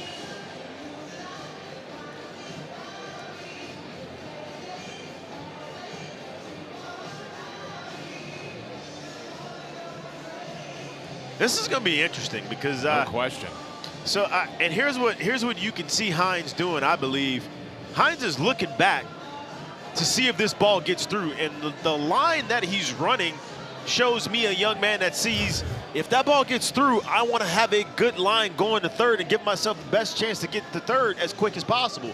And as soon as he realizes the ball's caught, you can see him sliding directly into the bag from that spot. The problem is what people usually see is when you're on first base and there's a force play, they're used to you running a straight line towards that bag. Hines was thinking a step ahead of it. So it'll be interesting to see how they call this. If Oklahoma State wins the challenge,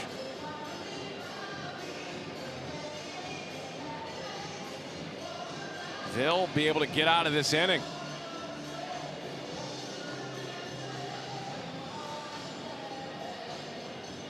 As they continue to look on, and you know, in basketball you hear the phrase, it's a game of runs.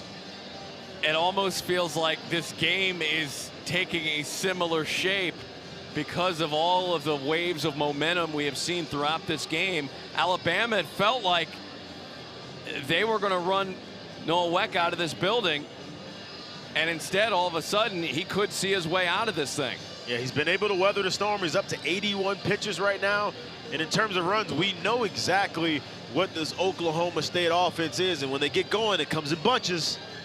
And Alabama's been that exact same way through the first 2.5 games that they've played in this regional, scoring 33 runs. You check him out here. See, he starts to make a, and then he realizes, okay, the play is going to be here, and he slides directly at the bag.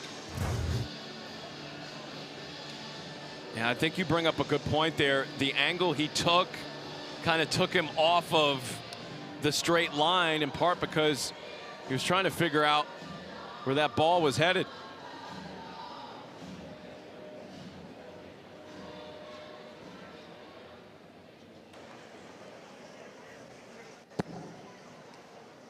The call at second of just out without enforcing the force play slide rule is overturned for an out for interference here and there. The batted runner is also out. Oklahoma State returns 2 challenges. That ends the inning. So Oklahoma State wins the challenge, and it is deemed an illegal slide that brings an end to the inning. And you can see they call illegal slide of outside the bag, which makes it a forced double play, and it bails Oklahoma State out of the inning.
We're going to see this play again here, and I'll be honest with you, I don't like the way the rule is written, more than I even don't like the call. The call is fine, I understand what you're getting here, but as a base runner, I want my base runners always thinking the next bag ahead. There's not a single base runner that's getting paid or getting put on the field because of their ability to break up plays at second base.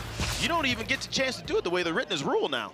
So the way it kind of goes, I wish it would be another way around going and understanding that if a base runner is over here trying to think in the next bag ahead, which that's exactly what it seemed like he was doing, he had no intentions of breaking up the double play. Allow it to be able to go that way.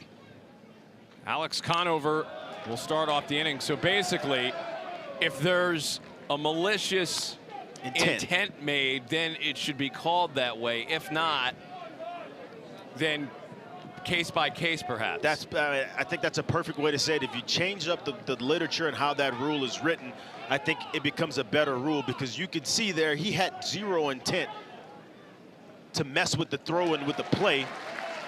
He was making a round of the bag thinking that if that ball gets through at all, I'm on 3, which at that point everybody's saying great base running.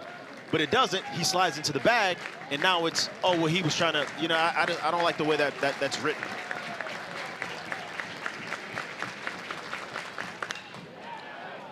This will be caught by Eric Hines, and he is fired up.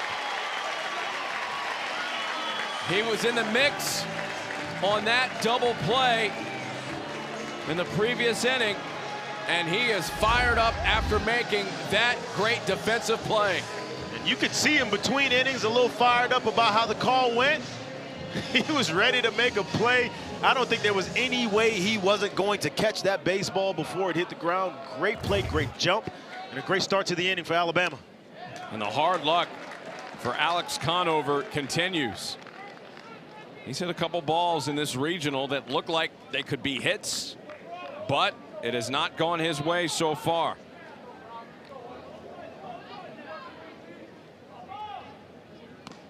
Swing and a miss by Brock Thompson.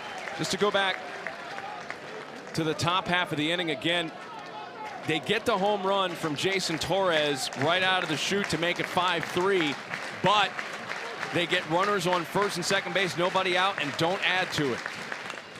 So that's why that call could be even bigger as this game progresses. 100%. You get to a game like this against an offense that's as good as Oklahoma State's, especially when they've started to wake up and play well, and you don't cash in on opportunities like runners on first and second with nobody out, those could come back to bite you. That one a bit high. 1-2 to Brock Thompson. This the fourth meeting all time between these two programs. The first since 2009. Fouled away. The other two times came in Omaha when Josh Holliday was a player in 1996, and then the last time Alabama made the College World Series, 1999, and they were greeted by Josh Holliday and the Oklahoma State Cowboys. Just a freshman, but a great feel for the game. Said he'd like to play pro ball and then come back and be the head coach at Oklahoma State. And a line drive into center field, a base hit. About that swing from Josh Holliday in the '96 Men's College World Series. I thought that's incredible information we gathered right there when they talked about a young freshman in the box helping a team in the College World Series who wanted to play pro ball and would like to come back to Oklahoma State to be a head coach when it's all said and done. Thompson strikes out.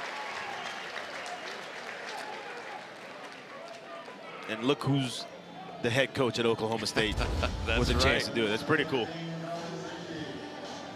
There he is throwing that changeup down and in. He's done well with it. He sets it up by throwing the fastball down there. Get you conscious of that pitch, and then he can put you away with this. And you can work them back and forth and interchange them. This kid's been really good, man, as a freshman. You like his polish. You like his ability to pitch and not just throw. He's pulling up on 90 pitches with Colin Ritchie at the plate. By the way, Josh Holliday hoping the result of this game different than the results of those games in Omaha. Both wins for the Crimson Tide.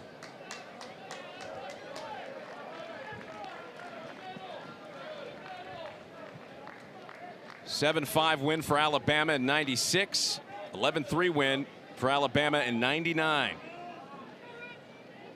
Two College World Series appearances as a player. Three-time All-Big 12 team, drafted by the Blue Jays as well. What an accomplished baseball career for Josh Holliday.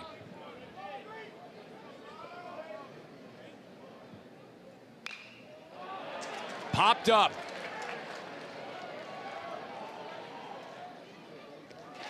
Jason Torres makes the catch, and that concludes the fifth inning. Oklahoma State still down by a pair in the regional final.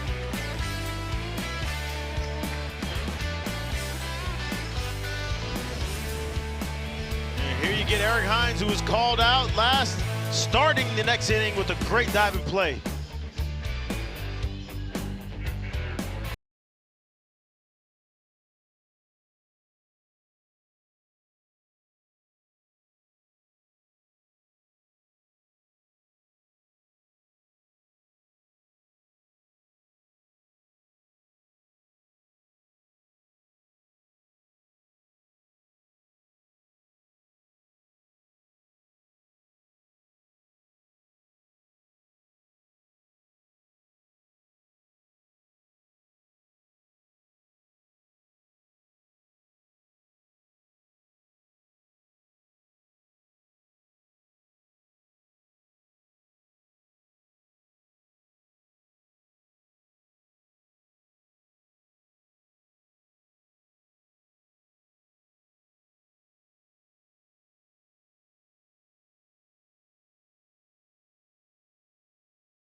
Ethan Lund in the game now for Oklahoma State. He made one appearance earlier in this regional. He started the first game against Upstate, and he had a hard time walking the first 4 batters he saw. A wild pitch and a pass ball in the mix as well. We knew there would be a chance of us seeing Ethan Lund again when they pulled him early. He only threw 70-plus pitches in that game. They don't need this Ethan Lund, though. They need the Ethan Lund that finished the year second in the Big 12 in strikeouts with 130. If they get that guy, they could be in a good spot for the rest of this ball game to come and complete the comeback. And you talked about it throughout the day. This situation calls sometimes for players to do things that maybe they aren't asked to do normally. And this is a spot for Ethan Lund. Yeah, I think this time of the year is the year you see players step up and do a little something extra. You're not asked to be more of yourself. You're just asked to give a little more than you had to give before. And Ethan Lund, who is used to starting for him, going to come back on short rest and see if he can be impactful in this ball game and give him a chance to make a comeback.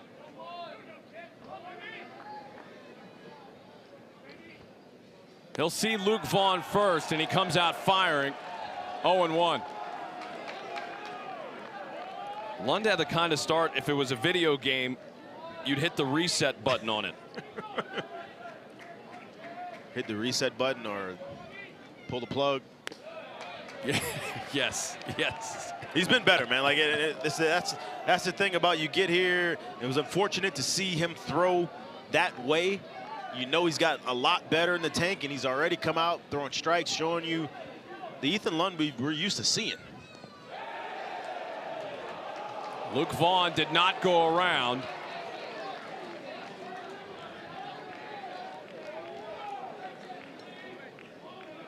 He's ahead here.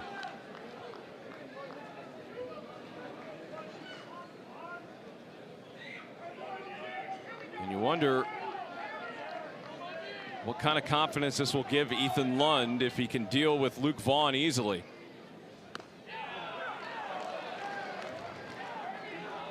The day is done for Noah Weck. 5 innings, 81 pitches. He gave up 4 runs of the earned variety, 5 overall. There was that error mixed in that accounted for 1 of the Alabama runs. Yeah, I think Noah Weck came in and did exactly what they were hoping he would do, keep him in the ball game. They're in striking range, down by 2.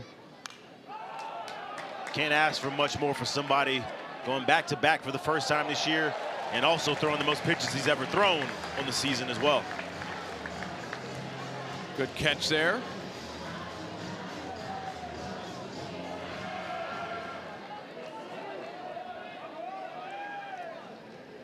Full count pitch on the way to Luke Vaughn.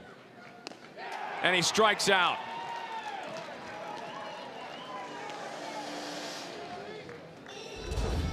This is what Ethan Lund is capable of. This is just a 95-mile-an-hour fastball, good old hard ball. Luke Vaughn was just not able to catch up to it. He wasn't expecting to get anything near that, and he just blew him away there. This is what you can get from Ethan Lund when he's on. When he's off, he's also the same guy that led the Big 12 in walks, but when it's good, it's real good.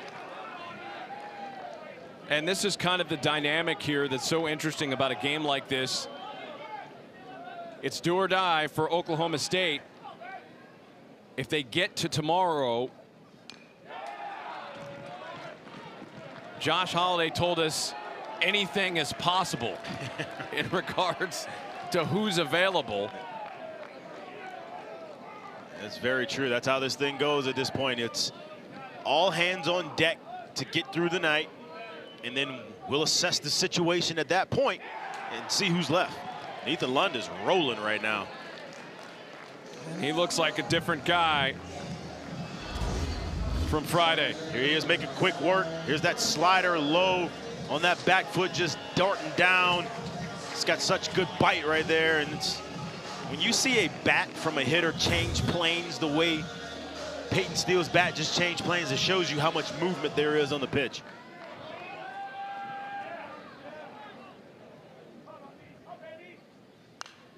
Fouled away. Lund entered the weekend third in the nation in strikeouts with 119. So he is a strikeout artist that can light up lineups when he's rolling.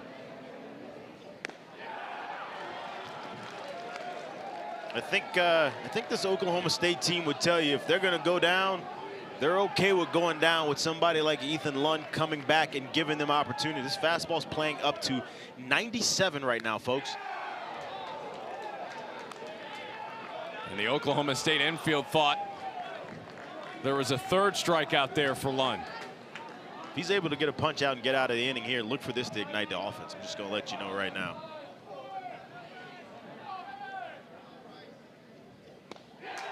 Ethan Lund strikes out the side here in the 6th. If you are not impressed and or entertained by this performance right here, here's hardball 1, 2, and then you get another 95-mile-an-hour fastball right by Bryce Fowler to end the inning. Oklahoma State trying to mount a comeback.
It's a 5-3 ball game here in the bottom of the 6th inning. Alabama 1 win away from going to Super Regional round action.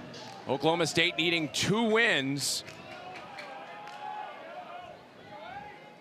to advance to Supers. You can't get the second one if you don't get the first one. And Miles Upchurch so far through 5 has been absolutely dealing.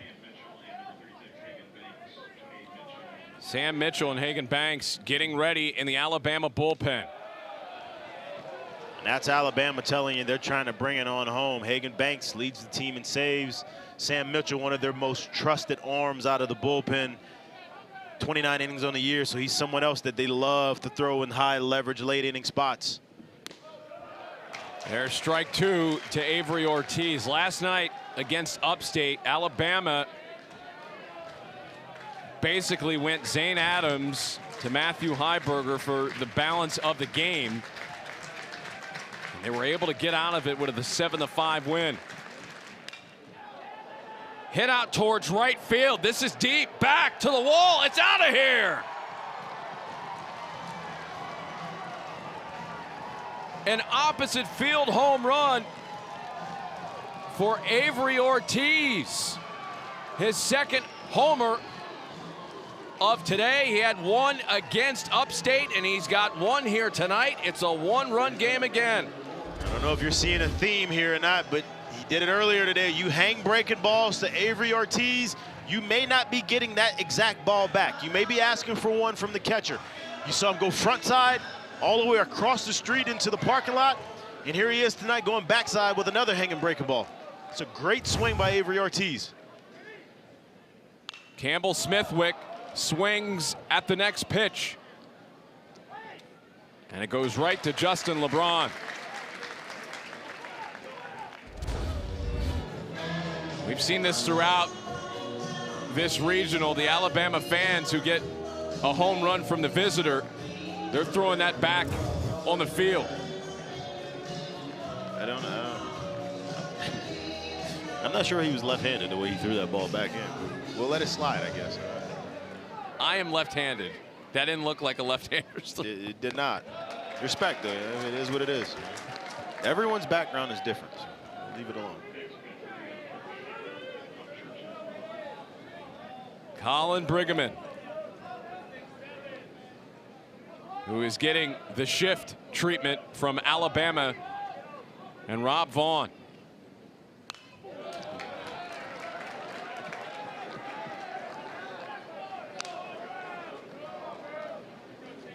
That breaking ball creeping its way up. I think these Oklahoma State hitters are starting to see it a little better. Obviously energized and juiced by what Ethan Lund was able to bring him last inning. And Briggeman beats the shift. There was a huge hole in the third base area, and Briggeman is able to find a spot. He's the one-out base runner. And I talked about it. As soon as that strikeout happened, look for this offense to answer, and you get the first hitter goes backside with the homer. The second hitter goes backside, beating the shift with the hit, and here they are, trying to make a push for it. Upchurch ready to fire, pitch 100. Well, he may not get there. He'll get a visit from Jason Jackson.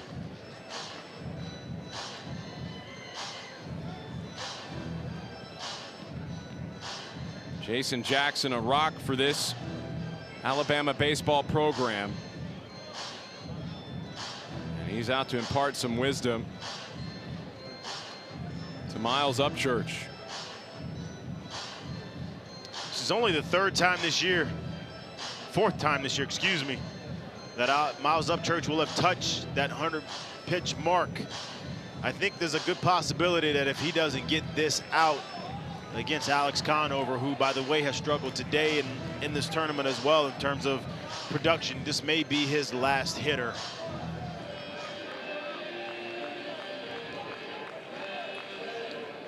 Garrett Scholl. Oh, I'm sorry, Garrett Scholl. I'm looking at the wrong inning in mine. We've watched a lot of baseball. We have. It's okay. Yeah, they got me with that one. One out. Garrett Scholl represents the go-ahead run. Swings at the first pitch, and a laser off the bat of Scholl is foul.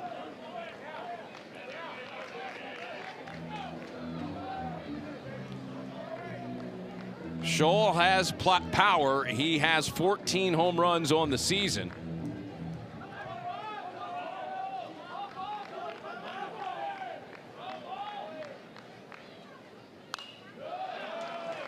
Out in front of that one a little bit. 0-2. Miles would love to get a ground ball double play and get out of this inning with one pitch, one more pitch. It's going to take some work.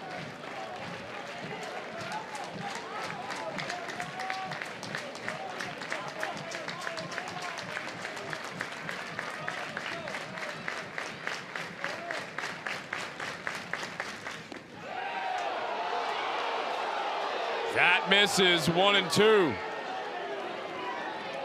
That might have just missed ever so slightly, but it's a really good pitch by Miles Upchurch, and honestly sets him up to be able to, if he can execute another pitch over the plate and down, he may get this ground ball or get the strikeout here. That one inside. 2-2. And I think these last two pitches are a masterful job of working the corners, the edges, and really making it hard on Steve Mattingly behind the plate to make a call. I think you're going to have to get him out somewhere in that telephone booth at this point unless he chases. Called third strike to Garrett Scholl.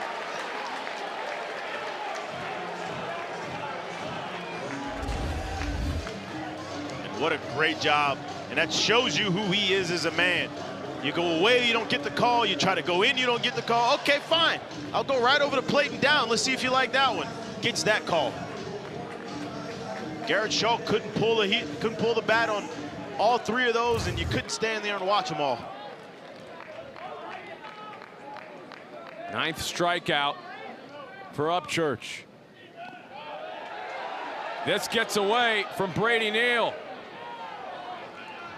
And Briggerman heads to second base. He's in scoring position as the tying run.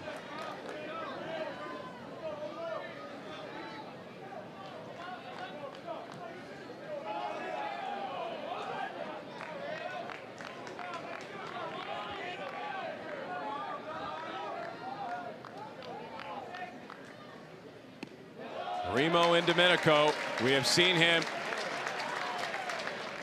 hit 3 home runs in this regional. Oklahoma State batting .303 with runners in scoring position. A hit here could possibly tie the game.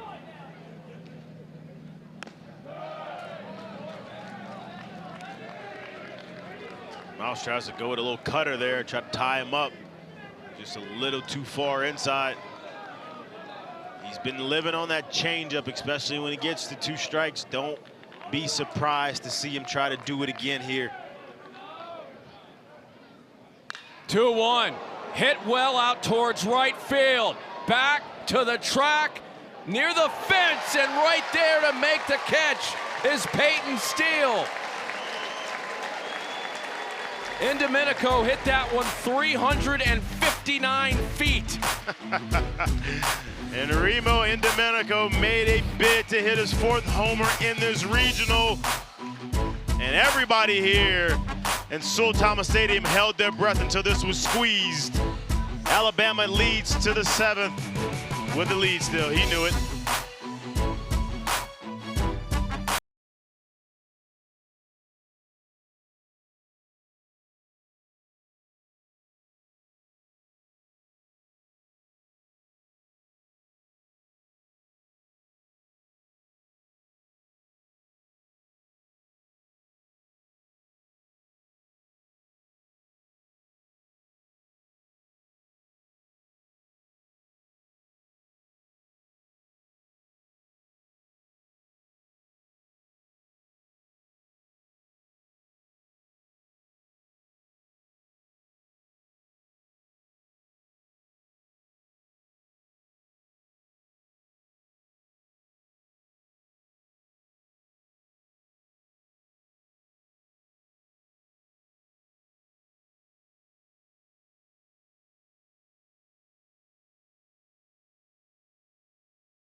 A spot in Super Regionals at stake in the regional final, with Alabama needing 1 win. Oklahoma State needs 2.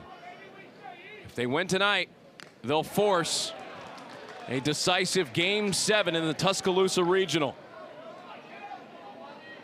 Derek Jones and Jared Mitchell with you tonight from Sewell Thomas Stadium. Justin LeBron against Ethan Lund. What a matchup this is. Make no mistake about it, the momentum has switched to Oklahoma State's side. That's a great play to end the inning, almost a homer. But that team's playing with a lot of confidence, so if Ethan Lund can get him on and off the field quickly here, it can mean big trouble for Alabama. It's not the right man you want to be facing in this situation, though. He's been hot, and he is an absolute talent. 2-2.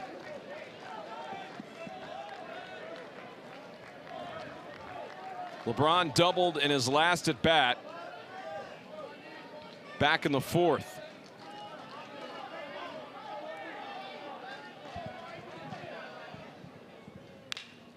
Ground ball over to Avery Ortiz, and it gets by Ortiz. LeBron rolling into second base, and he is out. Great recovery by the Oklahoma State defense to get LeBron.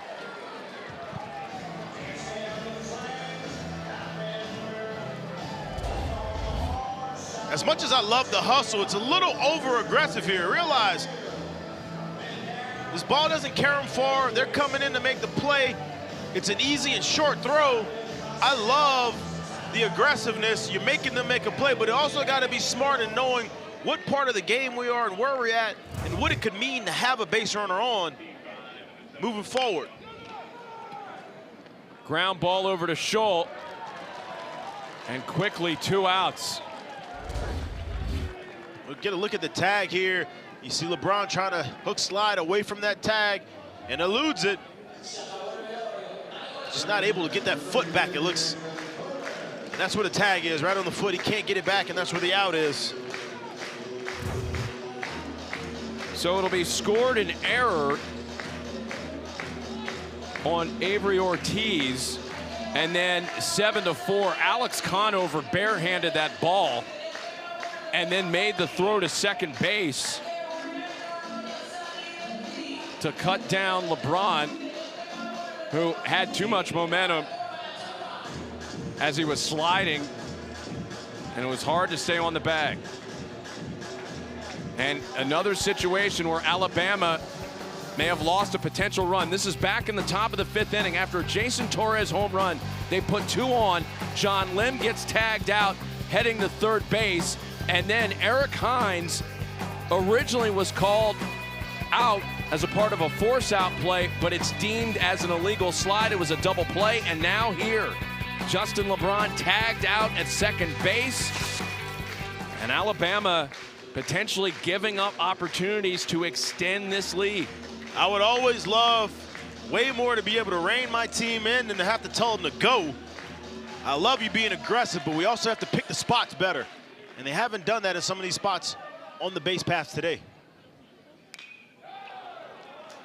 Fouled away by Jason Torres, who had that home run earlier in this contest. As it works in this inning, you saw Rob Vaughn call an offensive timeout before that swing, but here's Jason Torres with a home run, 108 miles an hour off the bat, and that home run proves to be the difference right now in a 1-run ball game. You started this inning and you had a quick at bat followed by another ground out, and Rob Vaughn wanted to press pause on this thing and slow it down really quick, make Ethan Lund think about it, give his team a chance to kind of catch themselves a little bit.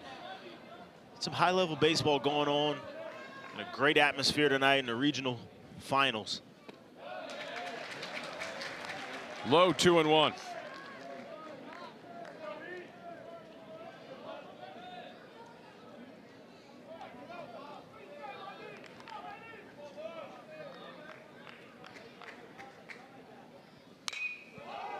Foul away by Torres, making it 2-2. John Lim will follow Jason Torres. If Alabama wins, they will go to Super Regionals for the first time since 2023, where they will take on the winner of the Tallahassee Regional. Meanwhile, Oklahoma State needs 2 wins. A strikeout picked up by Ethan Lund to end the top of the 7th inning. Lund dealing here in Tuscaloosa.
fixation. The real fun just getting started. Run straight for the breakaway. The celebration is on.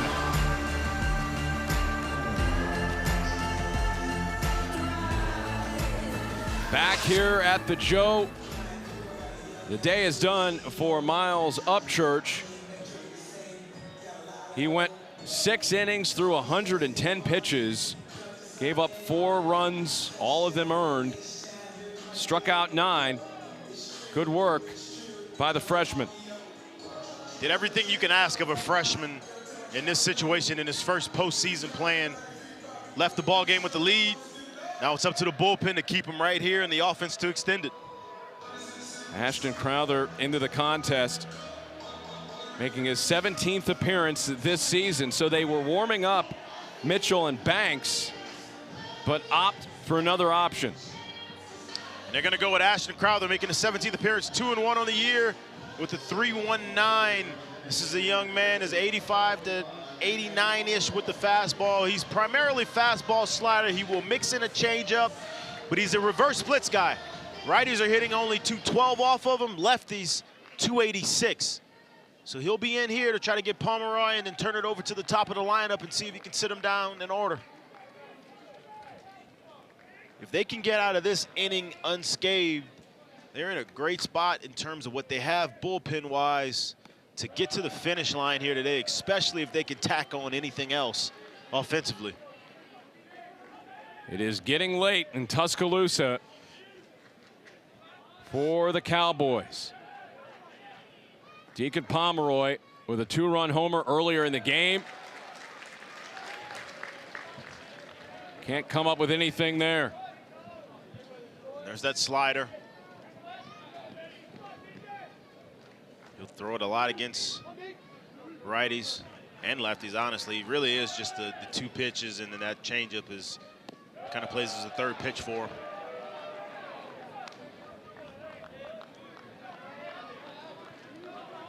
Pomeroy followed by Conover and Thompson here in the bottom of the 7th.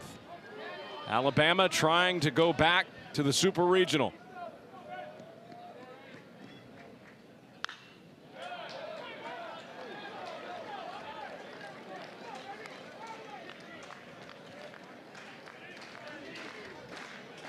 Oklahoma State making their 40th appearance in a regional final. They are no stranger to making deep postseason runs. 20 appearances in Omaha.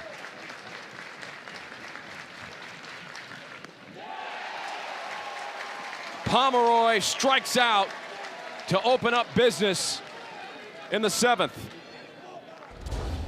He's able to bury that back foot slider twice in a row, and then he starts this heater pretty much in the same spot. And Deacon Pomeroy can't hold up and swings right through it for out number 1. It's a good start for Crowther.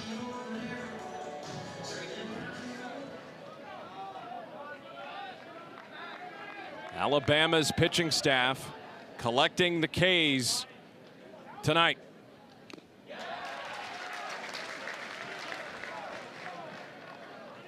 Alex Conover. 0 for 2 tonight, hit by a pitch earlier.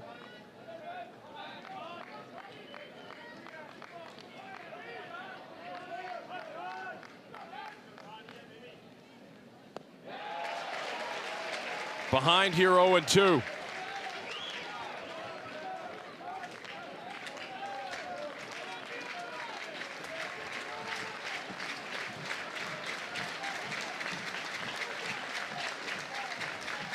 Just 1 hit in the regional.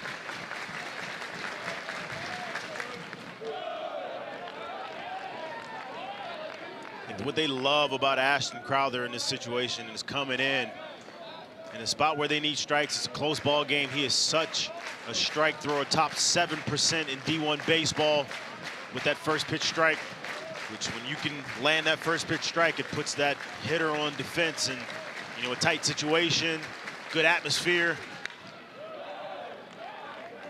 They make guys a little bit anxious and swinging at stuff they don't normally swing at. What was your mentality in a game like this Stakes high, late innings. What's your approach at the plate? I think a lot of what happens in games like this, when you find guys that are successful in them, is the work that they do to get to this spot. Strike three. And that's just a really good job throwing that slider, being able to nip that outside part of the plate. The command he shows with that pitch is just impressive right there. And there's absolutely nothing that Conover can do with that except for look at it, go ahead, turn around, and take that trek back to the bench. You're not touching that pitch. But I think in situations like this, the people that are really able to slow things down and make this feel like it's just another off day in the off season and you're hitting off the tee and really being able to slow it down and kind of eliminating all of that outside stuff that goes on around you, those are the ones that you find that are successful here, because they're able to make this feel like it's not the situation that it actually is, even if they're fully aware of what situation it actually is. The 1-0 is smoked to right field. It's gone. Brock Thompson has tied this game up at 5 in the bottom of the 7th inning. His 11th home run of the year has come at a big time.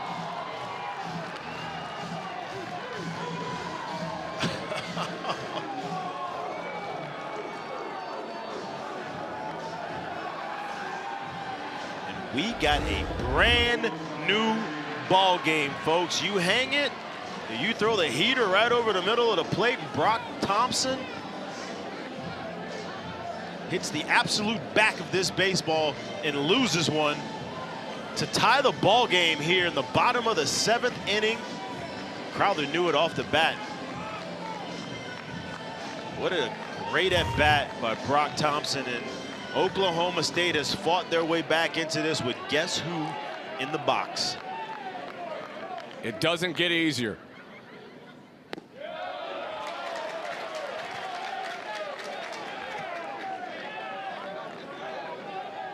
We talked about it coming in.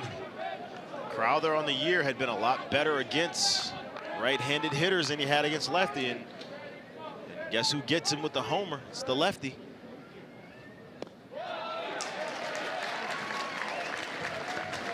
Strike 2 to Colin Ritchie. Again, we showed you the sequences where Alabama potentially left runs on the base paths, running themselves into outs.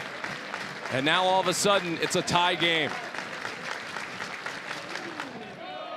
And the other wild card to throw into this, remember, Alabama is the away team here. Yes, so they are. Oklahoma State will have a walk-off opportunity potentially. This one hammered into the night. Oklahoma State has a lead, 6-5. And for the first time in the Tuscaloosa Regional, Alabama trails. The 31st homer of the year by Colin Ritchie. So you say you want to advance in postseason baseball, you got to survive haymakers. And Oklahoma State is throwing them 113 miles an hour. That ball goes 412 feet. Colin Ritchie, a multi-hit game here today, and it gives out Oklahoma State their first lead in this ball game. That's incredible. And if it's not black and orange, it ain't singing right now. It's gotten quiet outside of that crowd. What a turn of events. And one of the other questions that may come up, the move to the bullpen.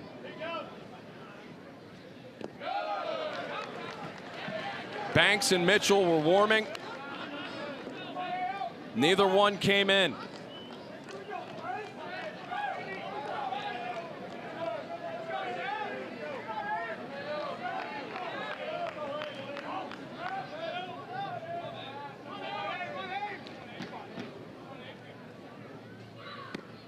Ortiz stands his ground, 2-1. Yeah, you got to wonder what went into the thought process of sitting both of those guys down and changing it up. Not saying that they trust Ashton Crowther any less. This one is driven out towards right center field. And Peyton Steele has the catch, but Oklahoma State takes the lead 6-5 on back-to-back home runs. You got the boys from Stillwater back-to-back going long ball to right field and quieting this crowd. And Oklahoma State now has a lead.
Exclusively on ESPN, 40-plus NCAA championships. Confetti rains.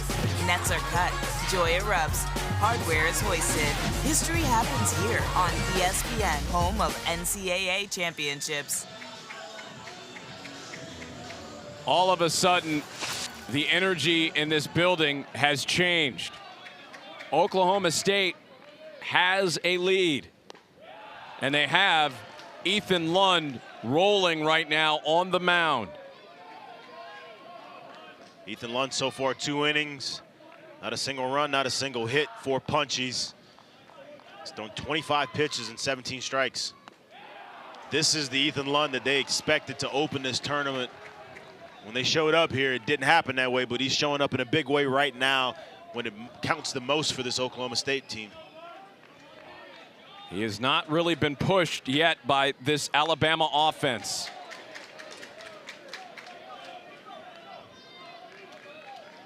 You can get an idea of just how hard he is to handle right now, but some of these swings that you're seeing in the box is so defensive because his stuff is so explosive when he's good. And you're definitely getting good Ethan tonight.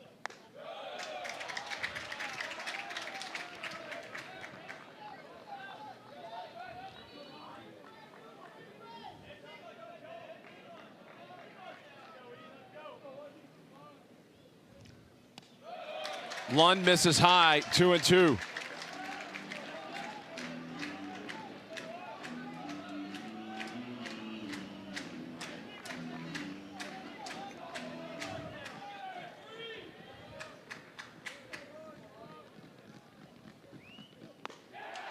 Another strikeout for Ethan Lund. I mean, he is absolutely spinning this fastball at the top of the zone, and it is exploding on these hitters.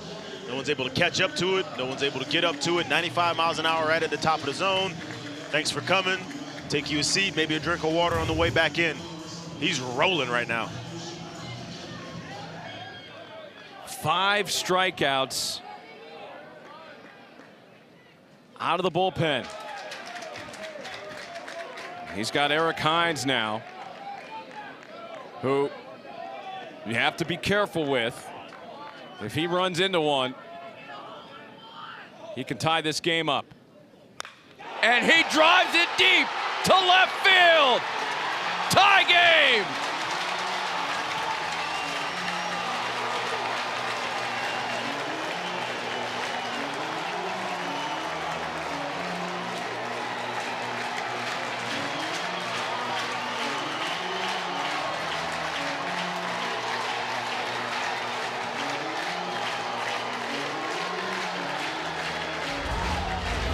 This is exactly why this young man is in the lineup. He is not one to hang anything to, especially in hitters' counts. You get a 1-0 breaking ball that Lund probably thought he could just lay in there and steal a strike. Instead, Eric Hines almost stole the lights off the scoreboard. Hits that ball into orbit, 106 miles an hour off the bat, and mom and dad is losing in the crowd, and rightfully so. This young man has showed up huge in prime time tonight. What a moment for the freshman. And let's see if Ethan Lund can gather himself. How about this emotion from Eric Hines? I'm not sure you can even feel his body at this point. You know, we teased it earlier, we talked about it. The thought process of getting off your swing, that man gets off his swing every time.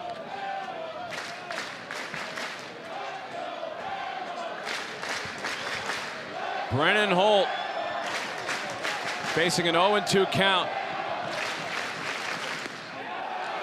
He went around. Strike 3 on Holt.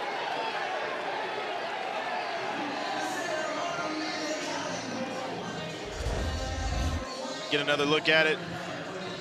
96-mile-an-hour heater. Holt's not able to hold up, and you can see those hands kind of break and get out in front of him. I'm not surprised they got that call there.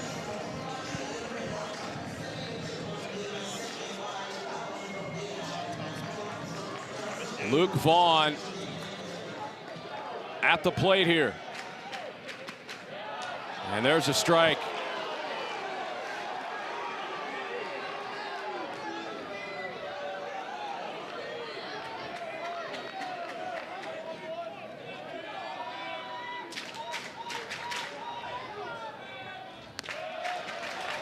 And all of a sudden, this crowd,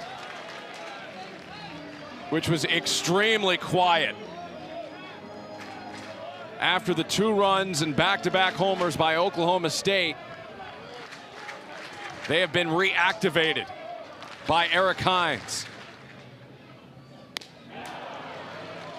Yeah, this building is a little charged up again, got a little battery pack life going. Alabama feeling good, is back to a tie ball game. This is postseason baseball at its best. Gotta love this atmosphere.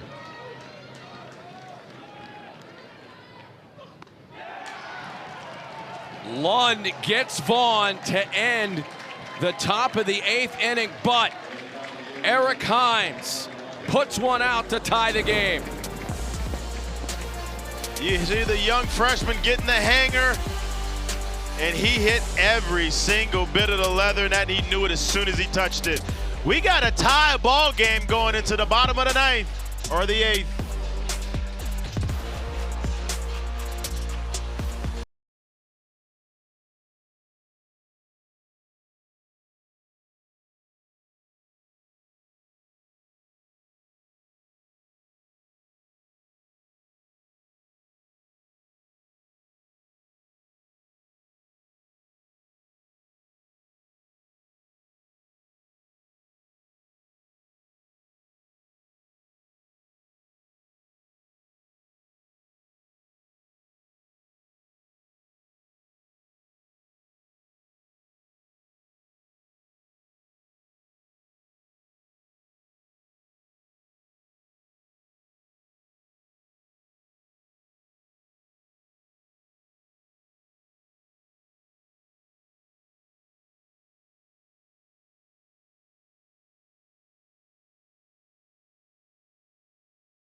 The Men's College World Series begins on June 12th in Omaha, Nebraska.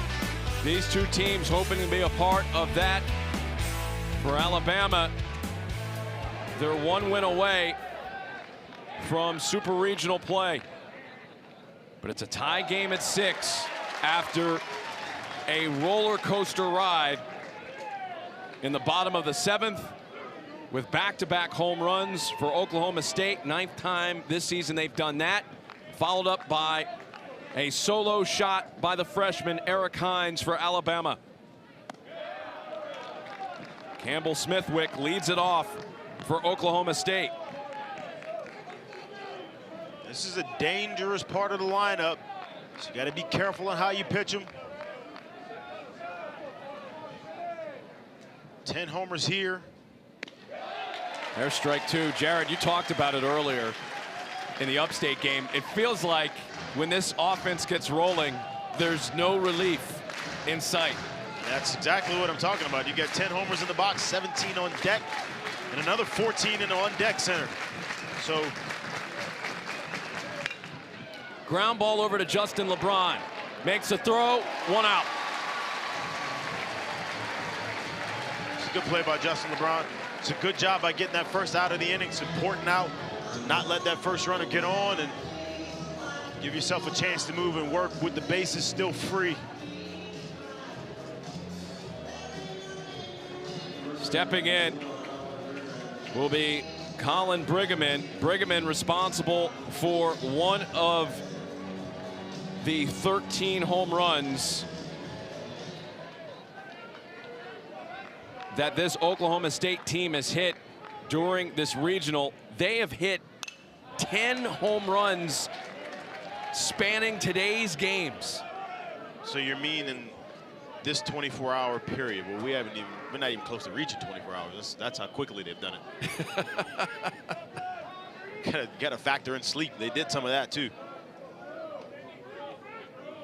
They've got 4 tonight.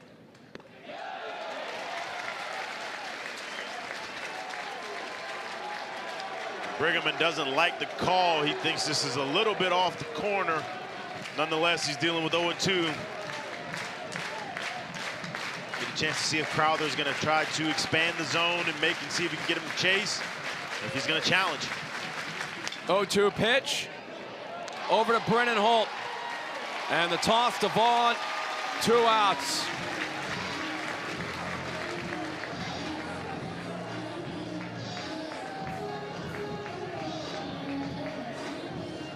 It'll be Garrett Scholl time. And one thing to keep in mind, if you have not tracked Oklahoma State in this regional, they don't sweat this stuff. They dealt with a lot of adversity yesterday against Alabama State. This is another day at the office for them. 0-1 to Garrett Scholl. Yesterday they dropped the 6-0 lead to Alabama State all the way to a tie ball game, walked in a tying run, and still found a way to win the game. So this is not anything new for this ball club. They're used to being in these situations. You're not going to make them run. Wide of the plate, 1-1.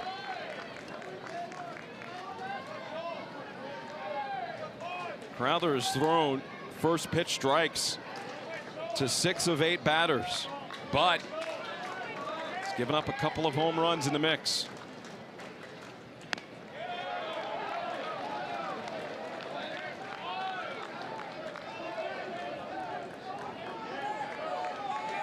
Primo Indomenico is in the on-deck circle. Should Scholl reach?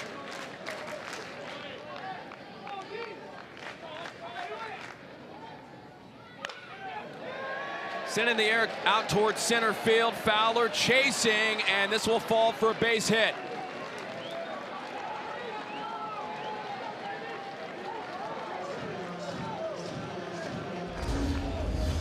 You got a full swing by Garrett Scholl that was able to fool Bryce Fowler out in center field. I think he thought that ball was hit a little bit harder than it was, which allowed him to take that step back first, and I think it became the wrong step, which gave that room for it to drop in. So you got 2 outs and a man on. Remo Indomenico, who's been a problem during this regional for pitchers. 1-0.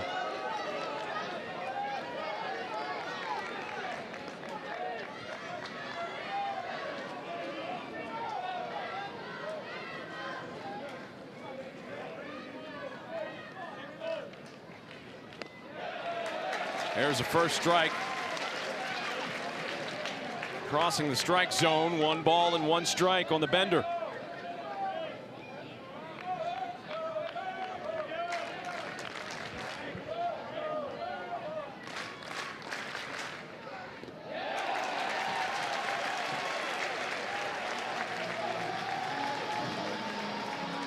Indomenico now down to his final strike, but Brady Neal is getting looked at behind home plate.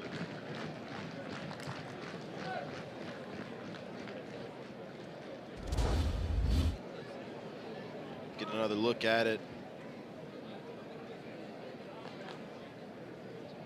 I think this ball caught him flush on that thumb a little bit as he tried to block it. You can see it from the other angle. It didn't catch leather, it caught skin.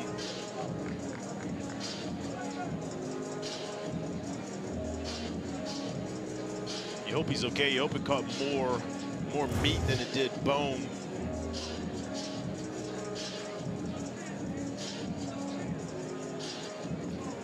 Let's take a look at tonight's Capital One rewarding performance. A thrill ride here in Tuscaloosa. Brock Thompson, Colin Ritchie going back-to-back to give Oklahoma State a 6-5 lead. But then Eric Hines ties the game up with a homer to left field. It's about as thrilling as it could get in about, what, let's say 10 minutes real time. If you were here for it, or you happen to catch it, those 2 back-to-back homers, you flip it to another inning, and then you see a homer from the other side. Got postseason baseball making you feel real good about what you get the chance to see here today. 21 home runs combined between these 2 teams in regionals. Oklahoma State, that doesn't surprise you necessarily, but Alabama's offense has been pretty solid here in this regional.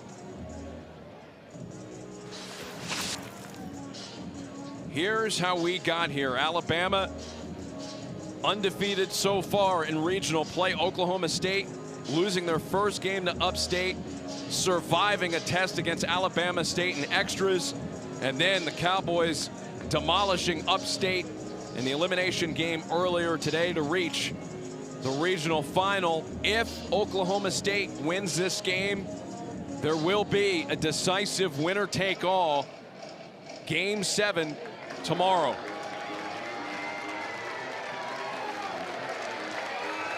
And Brady Neal is making his way back out onto the field. Getting appreciated for it by the fans too, as you can hear them. Tell you what, it is big for this lineup to not lose a guy like him, and how valuable he's been to this team, not only tonight, but on the year as well. And remember, the other thing about that is John Lim, who is the DH tonight, suffered a hand injury back on Friday during the win over Alabama State. He has not caught since that happened. He left that game and then has DH'd the last 2 games. The crazy part about it in this game, though, is I would put money, I'd be a bet man. I would say that John Lim could go if they absolutely needed him to go behind the plate. Indomenico with a slow roller, and this will be an infield hit for Remo Indomenico. Sometimes it's not about how hard, but where. You knew with a lefty falling off the mound right here. Slow roller hit to his backside. This would be tough. This plays just like a drag bunt. You get it past the pitcher, you're golden. And he was able to do that. But I would go back to the comment you were making before. If I was a betting man, I would tell you that if he absolutely had to, John Lim could play behind the plate. But the problem with that is he's DHing today. So if you were to lose Brady Neal and he has to go, now somebody has to bat. That's not what you want. So him coming back into this game is huge for Alabama. Deacon Pomeroy takes high on the first pitch, 1-0.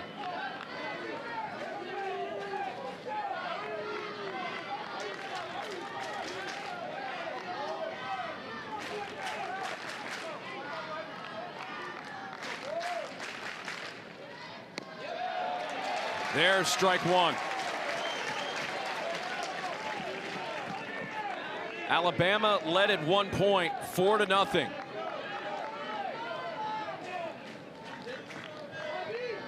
But now even at 6 with runners on first and second base with 2 outs. There's strike 2. It's a really good job there by Crowther, just attacking the zone, flooding the zone, not shying away from contact. They're on their feet at the Joe. And that hit Deacon Pomeroy.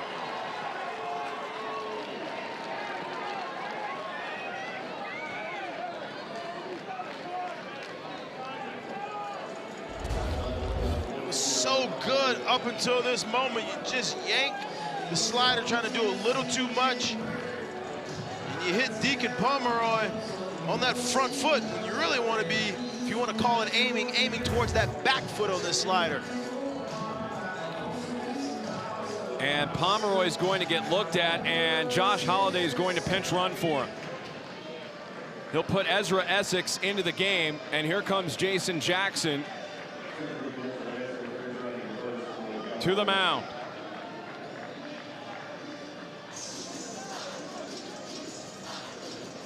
Alabama's pen has been stirring and stirring and stirring for quite some time.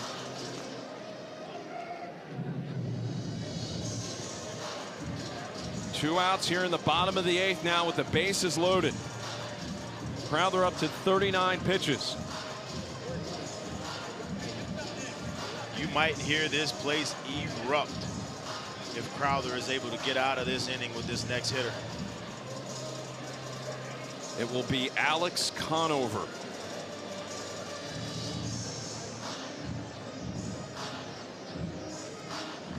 It'll be the top of the order for Alabama.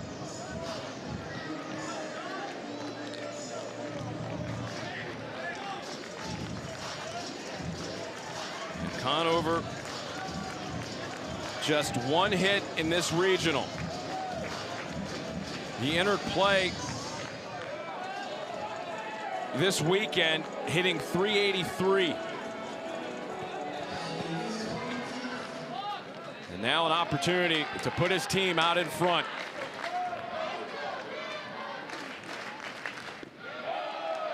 Ball 1. Oklahoma State has been here before with the bases loaded. 1 for 8 as a team in this regional with the bases loaded. The 1, a grand slam by Colin Brigham.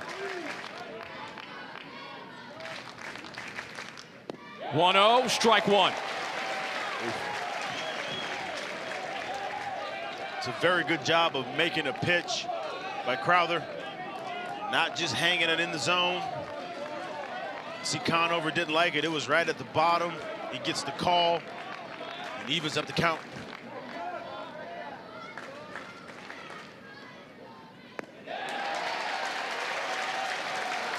Conover now behind 1-2. Domenico survived a 1-2 count. Can Conover do the same? If he can, Oklahoma State could hop back out on top. Bases loaded, 2 outs. 2-2.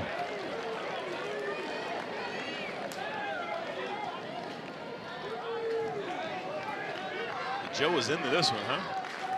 Yes. I don't think they're keen on a Game 7 in this regional.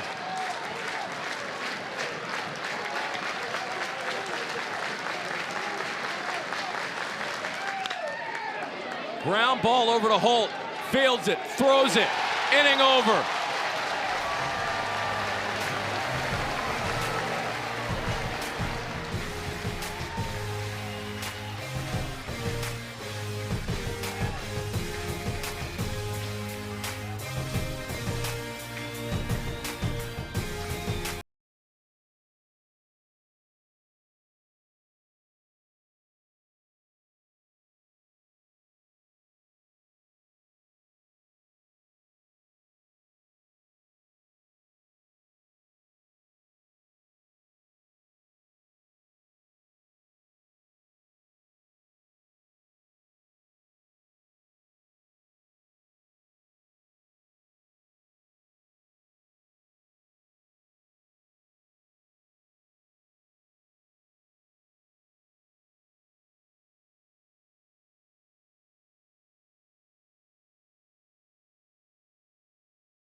The crowd here at the Joe hoping that they have a chance to host a Super Regional. Alabama a win away from the Super Regional round, which they would host regardless of the winner of the Tallahassee Regional, which has come down to St. John's and Florida State.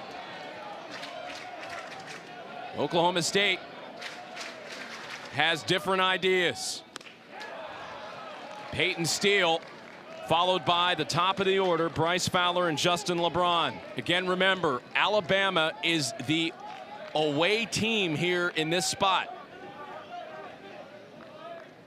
As we go to the top of the 9th inning. And Ethan Lund still dealing on the mound.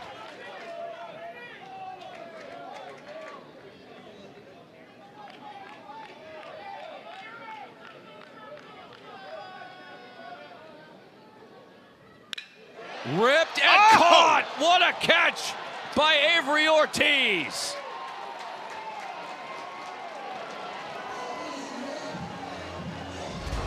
Get another look at it. Get up, young fella. Avery Ortiz up the ladder. Snow coning it, sticking the landing, 2 feet. That's an NFL catch, baby. Gotta love what you see right here. This is competition at its finest. The replacement for Aiden Miola. As this pitch by Bryce Fowler fouled away. Miola out with a broken hand. A key part of this offense. Ortiz did not play at third base in the opener. It was Evan Saunders. But Ortiz going into the lineup at third base on Saturday after being at second base to begin the regional.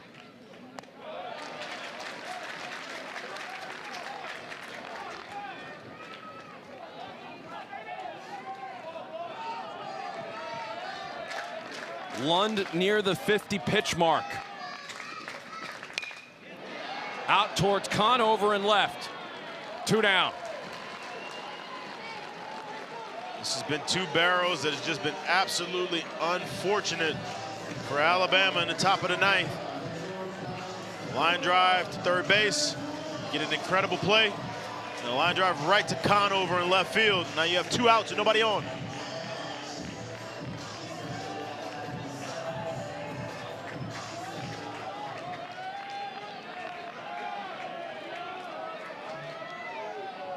Justin LeBron with 2 outs. 0-1. It's been so hard for these hitters to catch up to the heater. That's 95. But the best part about it, that's 2550 on the RPMs. Anything over 2500 is considered an elite fastball, so he spins it with the best of them. And now 0-2. What that means is it looks like that fastball is coming down, and instead, because it's spun so well, it just continues on to that plane and it stays up.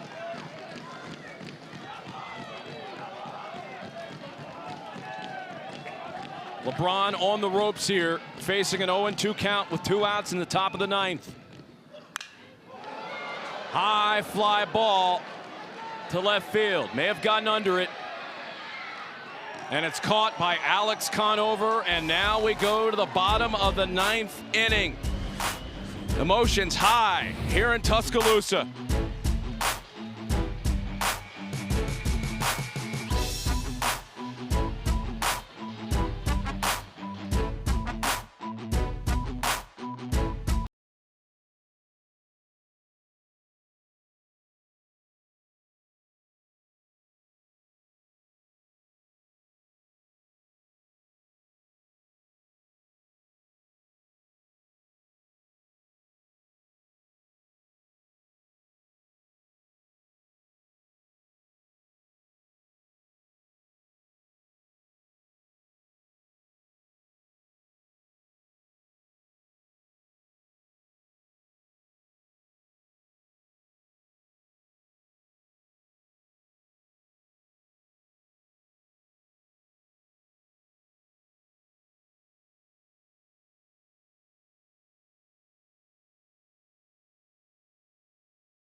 A critical sequence in the 5th inning. Alabama had already put in 1 run, up 5-3, but then they had runners on first and second with nobody out. John Lim got picked off, and then Eric Hines called out on a force out, but then it was challenged, and then an illegal slide, which made it a double play. Justin LeBron in the 7th gets tagged out, sliding past the bag. Runners giving up potential runs here for Alabama. One of the themes of this game, because now it has opened the door for Oklahoma State, who was down 5-3. They eventually had a 6-5 lead, and now it is tied at 6.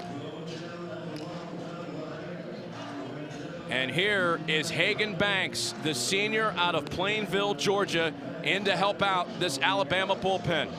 Hagan Banks has worked as a closer all year, leading the team with 6 saves. He's 1-0 with a 2.7 ERA, 19 in the 3rd innings, and 23 strikeouts and just 5 walks. Hagan Banks is another one that will lean heavily on the fastball. He will throw it 62% against lefties and 71% against righties. That fastball is sit anywhere between 89 and 93 miles an hour, but it's not the miles an hour you need to watch. He spins it well. He's another one of those guys with really high and elite spin rate, and it's why guys are not able to hit that pitch. Brock Thompson will try him first. As you see there, he throws a slider in there. He also features a slider and a changeup, but they are literally distant 2nd and 3rd pitches to that elite fastball that he uses early and often. Thompson rips it, foul.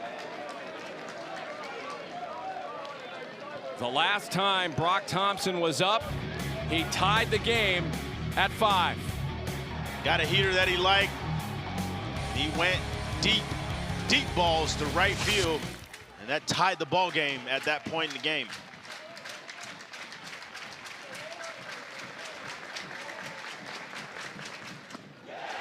Hagan Banks wins the battle. 1 out. There it is. 94 miles an hour with a 25-15 RPM spin rate. That ball feels like it's coming down. It never comes down. It continues to spin right at the top of the zone. So when you mix that and tunnel that with the slider that he throws, it's really hard to figure out which one you're getting. And here you are seeing him at his best. Colin Ritchie. The multi-hit game. In this contest, he gave Oklahoma State the lead at 6-5 for a brief period of time. Alabama, a win away from advancing to the Super Regional round. Oklahoma State hoping to play another day. They will with a win. And they are the home team in this game, which means they're a swing away from potentially forcing a winner-take-all on Monday night.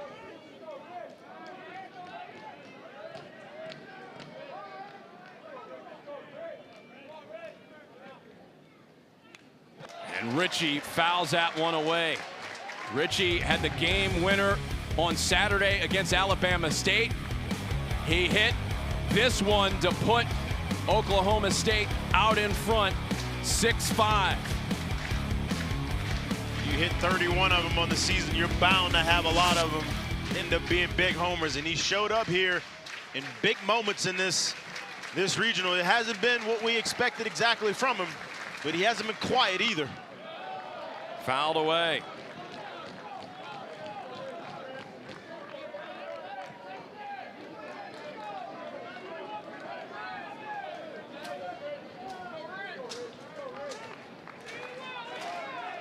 Twenty multi-hit games now in the season for Ritchie after that home run.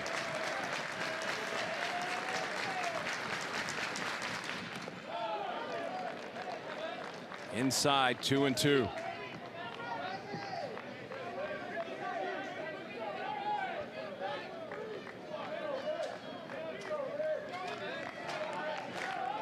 This is the first appearance for Hagan Banks since May 10th.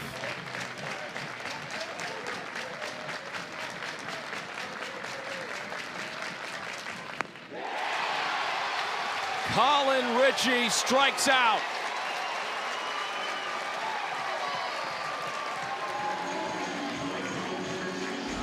It's stone cold by Hagan Banks being able to ride that fastball right above that belt line, and makes it so tough for hitters because now you have to make a decision. Is it a strike? Is it not?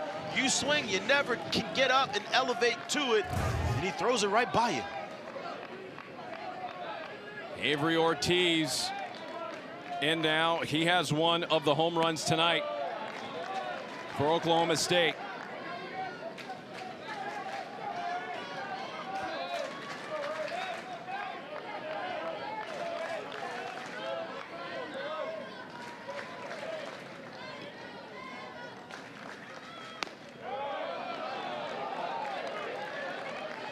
Ortiz with the advantage so far, 2-0. Remember, we saw him homer twice today. One front side, one backside, both on hanging breaking balls. Got to believe that everyone in that Alabama dugout knows that at this point. I don't think you're going to see much of that.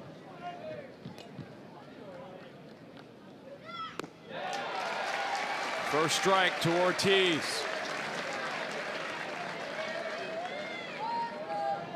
Campbell Smithwick follows Ortiz.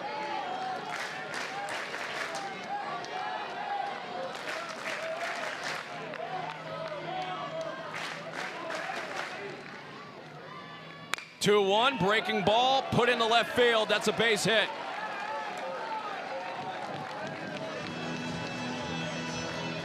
And the winning run is on base for Oklahoma State. This is a great job of hitting by Avery Ortiz. Respect Hagenbank saying I can't continue to throw him just the same pitch. I got to change his eye level. I got to give him something a little different. He didn't hang it. He threw a great pitch, and Avery Ortiz still went down and got it and scooped it out in the left field. That brings up the man they call Soup, Campbell Smithwick.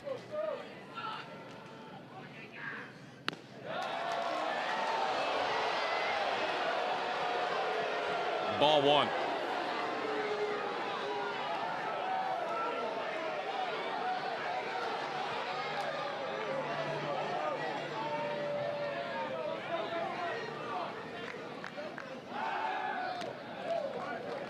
Back to the bag is Ortiz.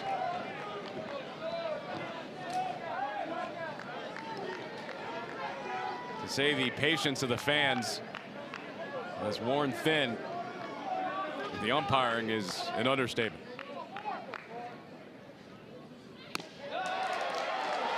Two and 0.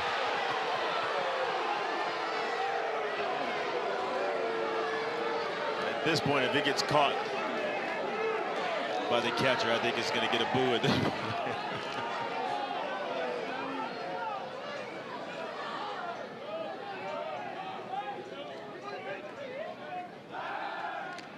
Ortiz back yet again. He does not have a stolen base this season.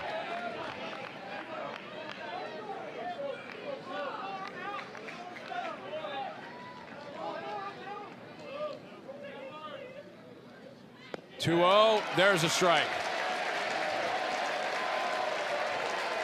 The Bronx cheer in full effect at the Joe.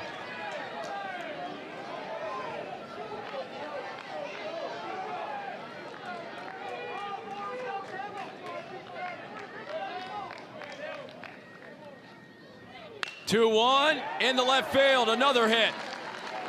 And it gets away from Hines. Ortiz headed to third base. He is safe. Runners at first and third with 2 outs. Heads up, aggressive base running by Avery Ortiz. Seeing the opportunity in front of him. Some of that defense is rearing its head again for Alabama. Now you have runners at the corner, 90 feet away from sending us to a game 7 with 2 outs here. Colin Briggeman is going to get a free pass.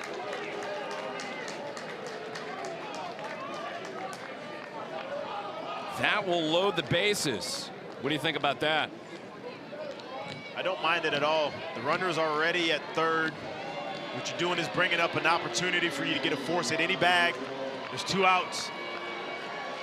I don't mind it at all. Briggeman's been really good so far.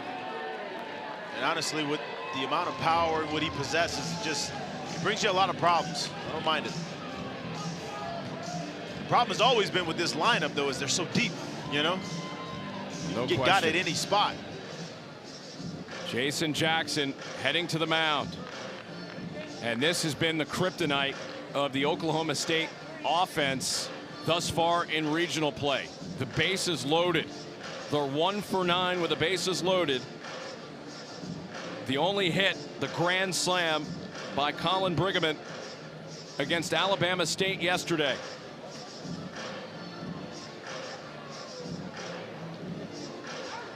It'll be up to Garrett Scholl to try to extend this to Monday.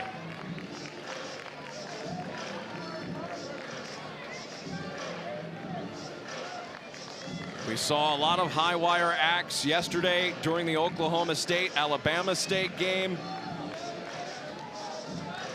when it was tied at 6.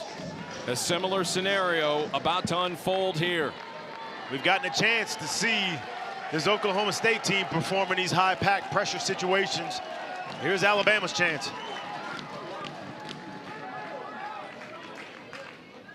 Scholl swings at the first pitch, 0-1.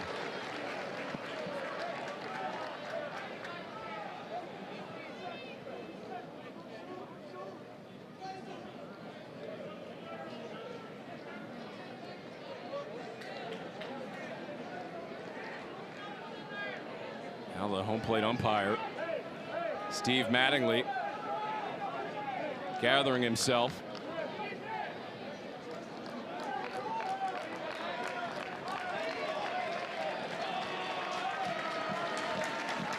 Bases full of Cowboys.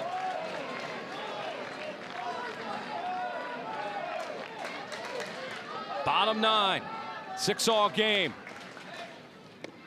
Strike 2 to Garrett Scholl.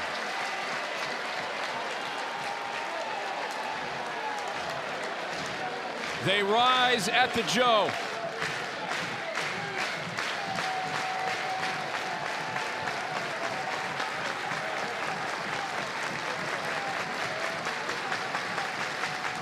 Swing and a miss.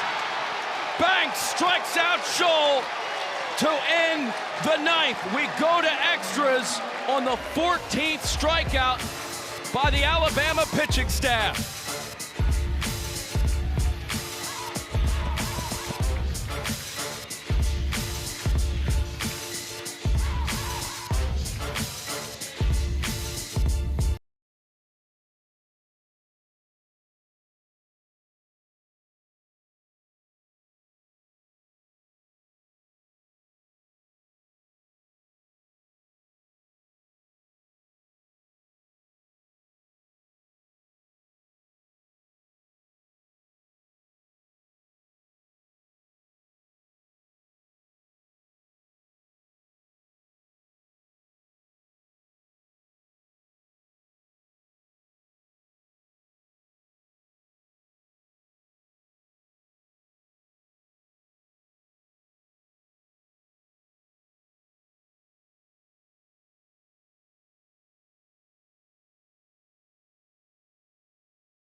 The reason this game is tied, Eric Hines, when it was 6-5 in the 8th, with Alabama reeling after giving up the lead, the freshman answers the call.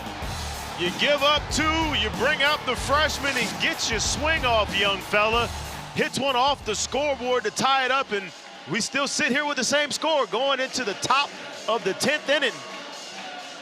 Hines with the game-tying home run. One of 2 homers for Alabama in this game. Jason Torres with the other. The Cowboys with home runs as well. Richie Thompson in the mix as well. Pomeroy, Ortiz. They have spread things around here throughout the course of 2 games. And now to the top of the 10th with Ethan Lund still in the game. He'll face Brady Neal.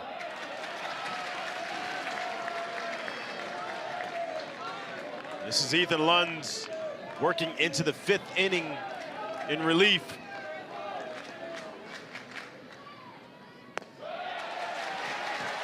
Two and 0. We'll get a chance to see if that has any effect on him as he's crossed over the 50 pitch mark tonight. It's 120 plus pitches in a couple days he's been here. Strike 1 to Neal.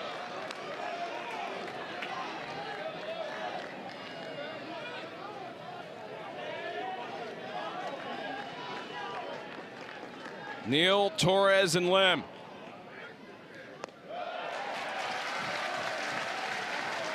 They will see Ethan Lund.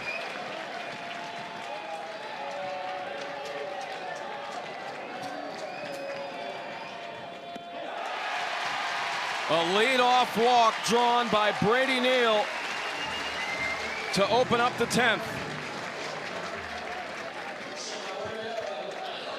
Earlier in this game, Jason Torres hit a home run that put Alabama out in front 5-3.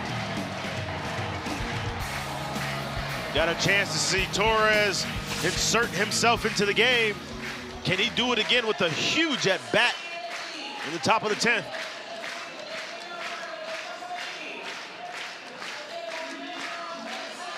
Tyler Fay and company looking on.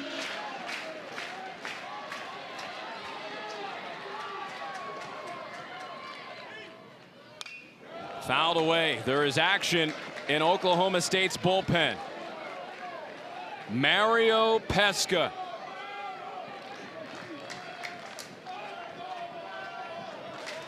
Who slammed the door shut on Alabama State yesterday. Got a lot of work in, but he's up right now, and we'll see if Lund is wearing out. 78 pitches yesterday, including some of the most pressure-packed pitches of the season for Oklahoma State late in that contest.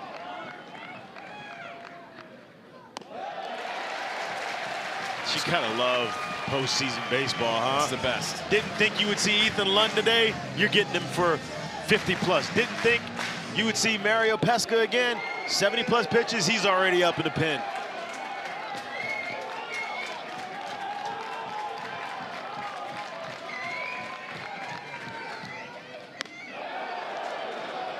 He went around. 2 balls and 2 strikes to Jason Torres.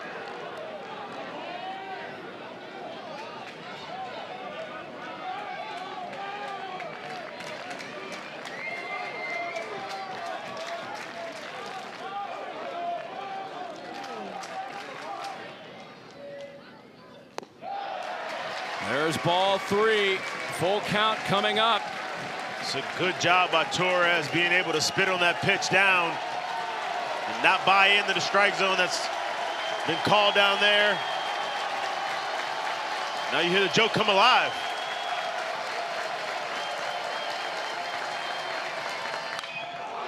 This one hit high into the air to deep left field, but Alex Conover is there as it died up in the air.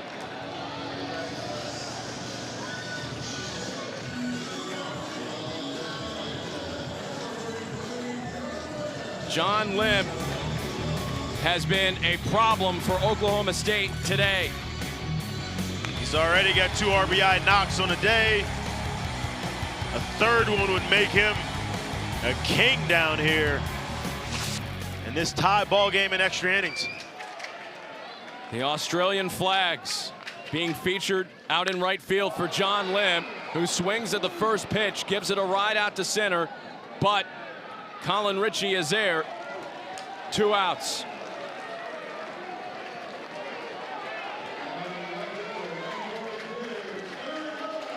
And here is Eric Hines.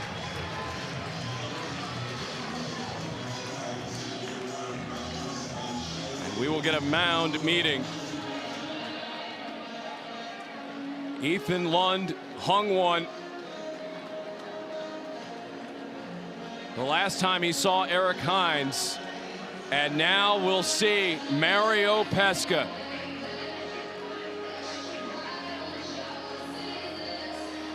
Pesca threw 78 pitches in the win against Alabama State yesterday, but what a job done by Ethan Lund. After a rocky performance in the opener against Upstate, he's one of the big reasons why they're in this spot and have a chance to potentially win this game. Yeah, the outing that he came with today is something that they'll talk about in Stillwater for a long time. That's a lot of guts, a lot of grit to come back on short rest in a pressure-packed situation and give the Oklahoma State Cowboys what he did today was nothing short of impressive. When Mario Pesca came into the game on Saturday against Alabama State, he had a 6-4 lead, gave that up, but got Devin Chandler to strike out with the bases loaded. Another strikeout to seal up the game of Jackson Williams to send Oklahoma State on to today. And he's here after throwing 78 pitches on Saturday, went 3 2/3 innings pitched. struck out for. He gave up a pinch hit, or excuse me, a home run to Cale Clark. It was his first home run of the season. He did. Lefty-righty matchup. That sinker that Mario Pesca ran right into that bat path of Cale Clark, and he was able to ride it out to left field. That won't be the situation in this at-bat. He's going to get a righty-righty. This is cinema here. The last time Eric Hines was up, a game-tying home run. The emotion from the freshman, doing it in front of his family. He's been on his own roller coaster ride in this game, tying the game up for his team. That's how we got to 6-6. You've seen the life of a freshman, hitting the big homer, making the mistake on the base pass, making the mistake in the outfield. You take the good with the bad. You're hoping you get more of the good in this at-bat. His parents looking on.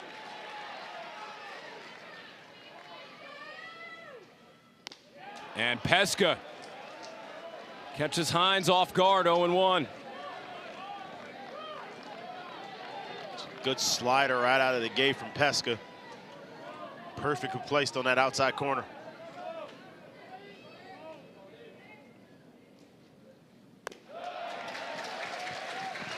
One and one. How much gas in the tank does Mario Pesca have?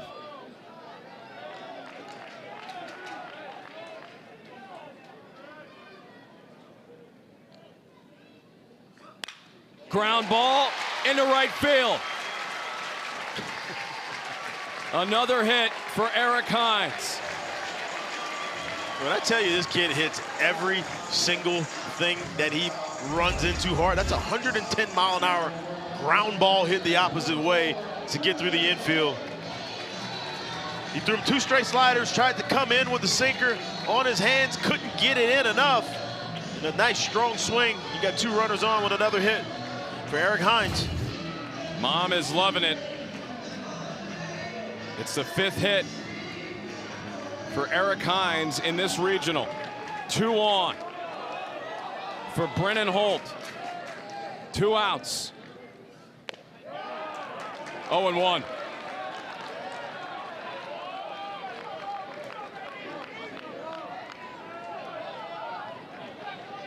Alabama 0 for 8 tonight with runners in scoring position.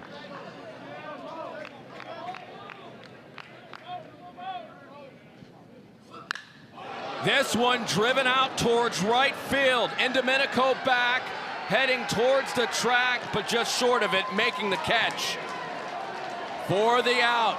And Mario Pesca doing it again for the Cowboys.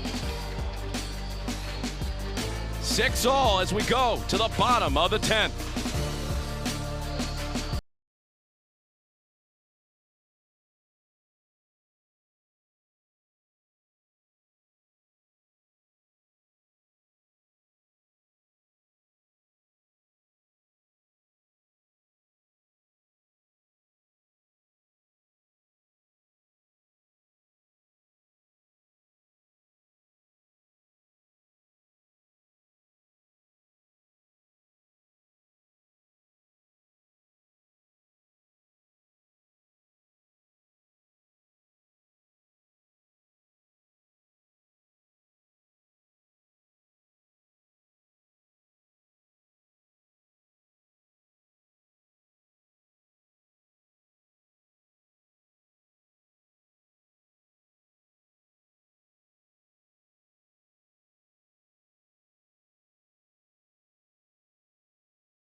Remo Indomenico started play on Friday by hitting a 3-run homer to tie the game up against Upstate at 4 earlier today.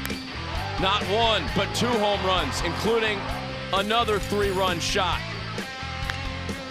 And Indomenico, who is not known for his power, charging things up here in Tuscaloosa. Yeah, this 18-year-old freshman showed up here with only 1 homer. He's done a really good job and a big job for them by not only doubling that, tripling that, hitting more homers here. This would be a huge situation if he's able to get it done again. And if not, just getting a hit, finding something to get the rally going and getting on base would be huge against Hagan Banks and this Alabama Crimson Tide. A run for Oklahoma State will force a decisive 7th game of the Tuscaloosa Regional. If Alabama is able to win tonight, they will go to Super Regional round action against the winner of the Tallahassee Regional. But for Alabama, that would be played right here at the Joe. In Domenico. Can't catch up to the 92-mile-per-hour heater from Banks.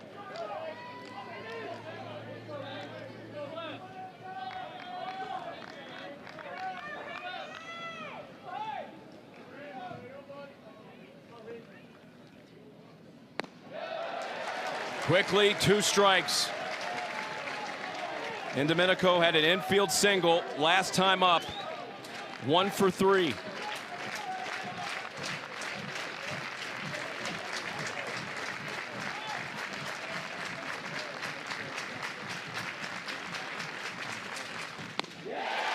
Down goes Domenico for the first out of the inning.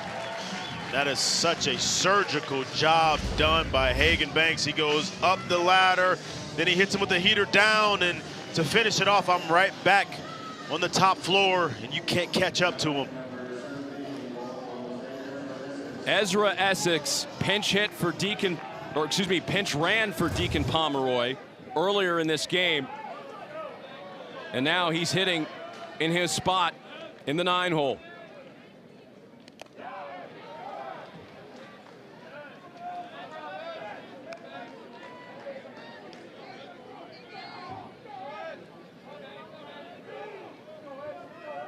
Another freshman at the bottom of the order for this Oklahoma State team.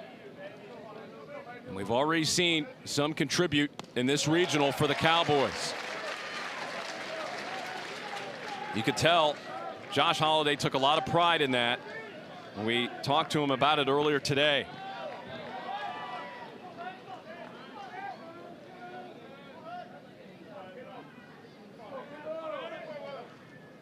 One fouled away.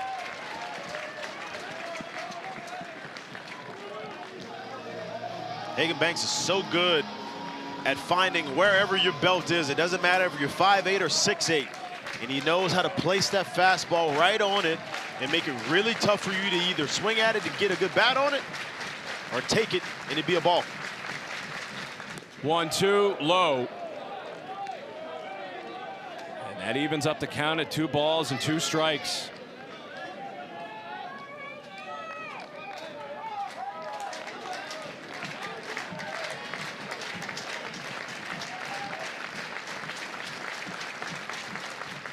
Two in the air towards center field. This is shallow, and it is not caught. Essex will stay at first base. He's got a single, and he represents the game-winning run. Gotta love the effort out of Bryce Fowler in the outfield. They're already playing deep, making sure nothing gets behind him. He actually got a great jump on this ball and was almost able to get to it. Nonetheless, keeping the ball in front of him, which is key. That way, Ezra Essex cannot advance another base.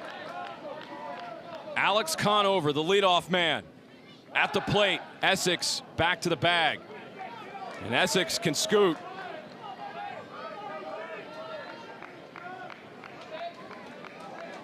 But we'll see what Oklahoma State opts to do here with Essex on, 1 out in the bottom of the 10th.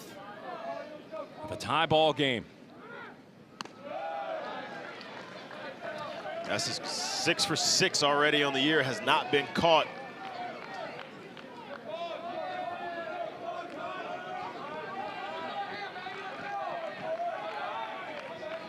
Conover 0 for 4 today. Essex back to the bag.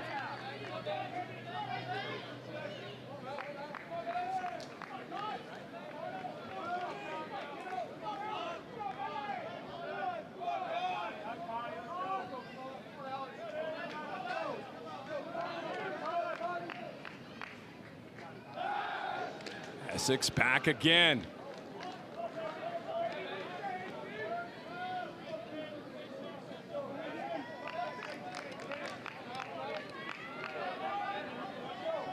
Obviously trying to protect Essex from getting into scoring position. 1-0, fouled away.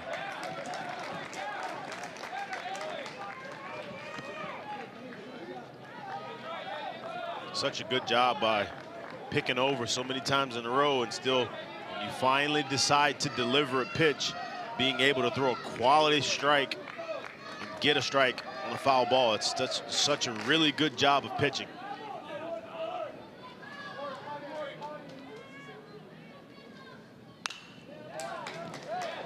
Conover fouls it away again.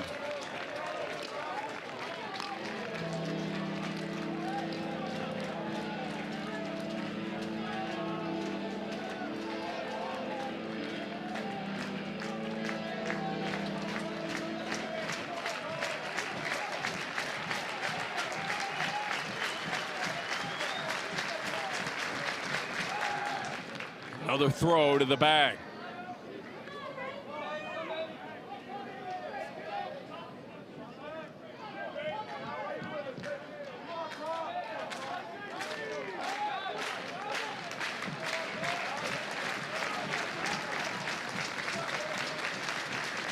Essex on the move, tries to steal, and he is out at second base.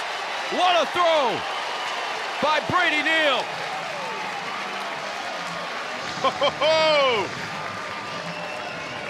What they say, Brady Neal's the best catcher they got.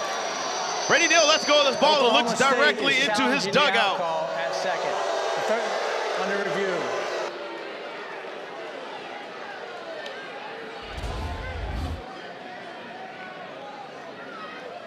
Oklahoma State challenging this call. Yeah, this is going to get upheld quickly, I believe. I think he wanted to just throw that challenge out there. One, to slow the momentum down and maybe quiet this thing down for a second. But also, why not? You can't take him home with you.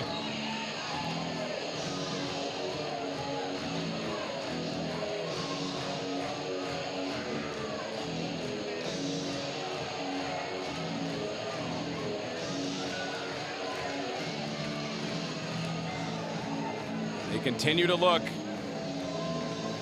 It looks like right there he is out.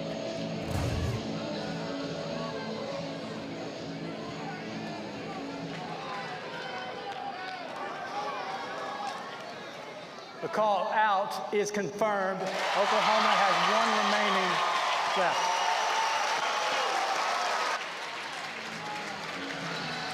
What a throw by Brady Neal on the money.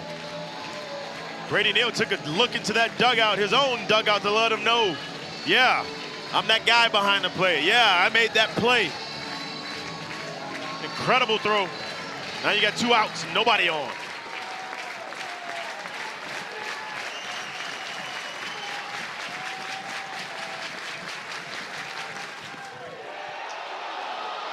Just outside, 3-2 to Alex Conover.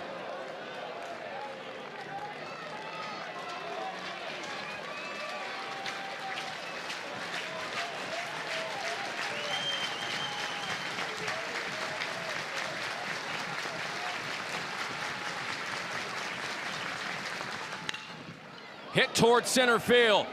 Fowler has a beat on it, makes the catch. We're on to the top of the 11th. Still tied at 6. Alabama trying to take a lead and go to Super Regionals.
ESPN is the home for the NCAA College Baseball Regionals for around-the-clock multi-game coverage. Scan the QR code below. ESPN Plus subscribers can access expanded coverage with Squeeze Play. Action continuing on around the country as tickets getting punched to the Super Regionals. Alabama trying to punch their ticket. They need one more win, and they will advance to a Super Regional for the first time since 2023. Oklahoma State simply looking to continue their season one more day.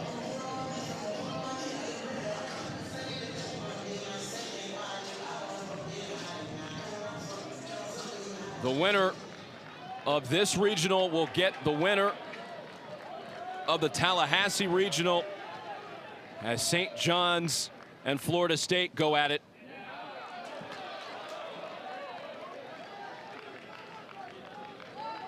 And of course, if Alabama ends up advancing, they will host either St. John's or Florida State.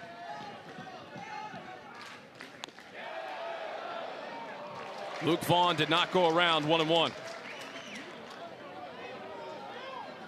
Gotta love where we're at here. Both teams have their absolute horses out of the pen in the ball game right now, going toe to toe.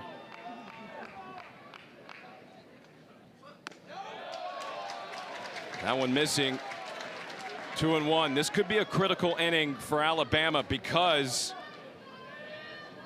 coming up in the bottom of the 11th, it's Thompson, Ritchie, and Ortiz. All of them have homered tonight.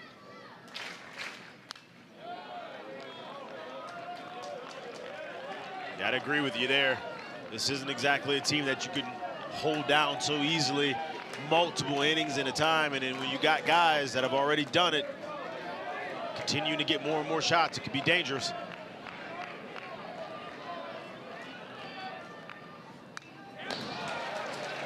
Vaughn just got a piece of that to stay alive.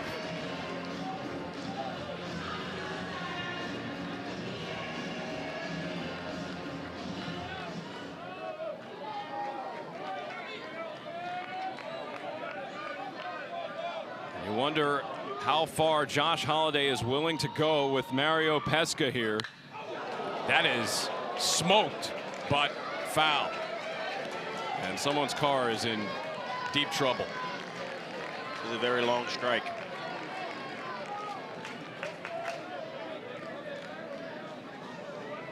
I think if Pesca can execute a slider here, you may have a chance to end this at bat. But you got to get it down.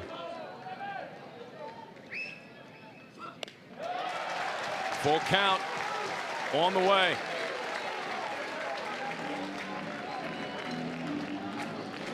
Two-one heater, 2-2 heater. Will he go back to it 3-2 in the top of the 11th inning?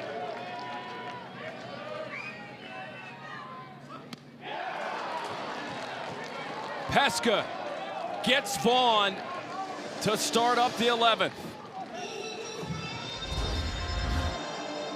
You can tell Vaughn's in defense mode, just trying to get bat on this, probably not expecting it again, and he threw it again. He threw it a quality strike with it, able to get Vaughn reaching for it for out number one in the inning.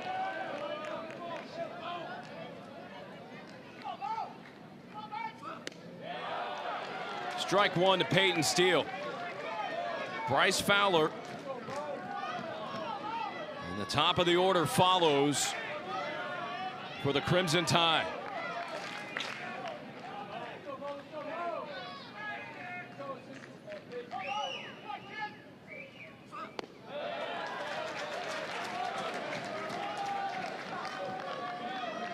Pesca threw 78 pitches yesterday, 15 so far.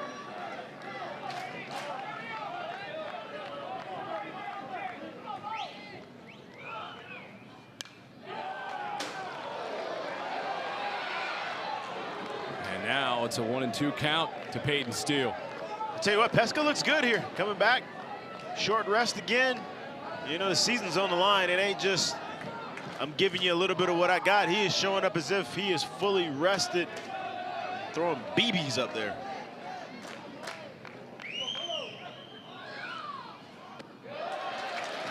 Slide piece missing. 2-2. Peska's a guy that has started earlier this season, so he's able to go long in relief roles, but after 78 yesterday, you wonder how much he has today. Ground ball over to short to Thompson. Thompson ranging, throwing, offline. But Peyton Steele pulls up, and he's hurt.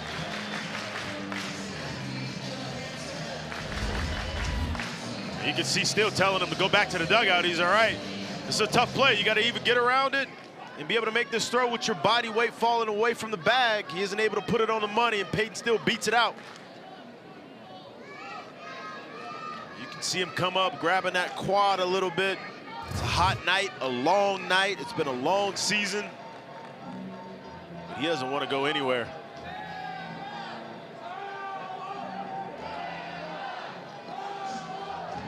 They continue to look at Steele as Rob Vaughn out to check on Steele, and it looks like Steele is coming out of this game.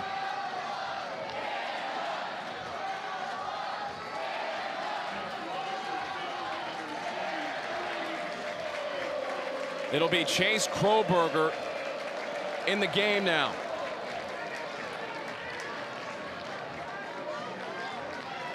So he will go to first base after what is scored as a single for Peyton Steele. So that puts the go-ahead runner on.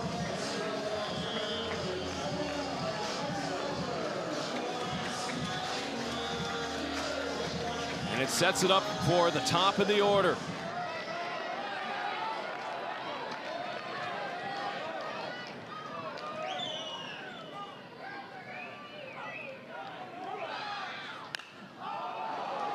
Fowler swings at the first pitch. First base side, foul territory, 2 outs. As Briggerman makes the catch. He just got tied up by that first pitch slider, and he hasn't able to get that barrel out in front. It's a good job by Mario Peska to continue to bear down on that strike zone while also not leaving cookies right over the middle of the plate. Justin LeBron, 1 for 5 with a double.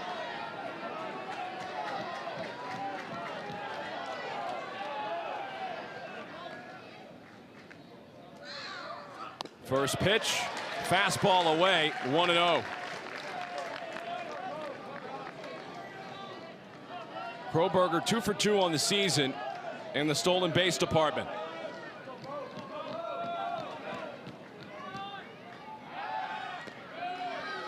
Tell you what, after watching what just happened last inning and Oklahoma State almost run themselves out of an inning, you better be sure you can get there if you're going to take off at this spot.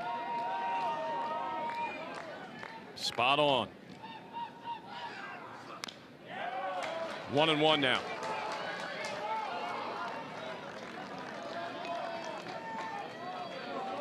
LeBron has actually reached base 3 times tonight. He's reached twice because of an error. Scored a run back in the 3rd.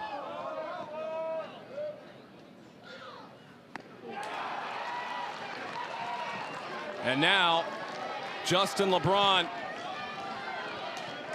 behind things here, 1-2.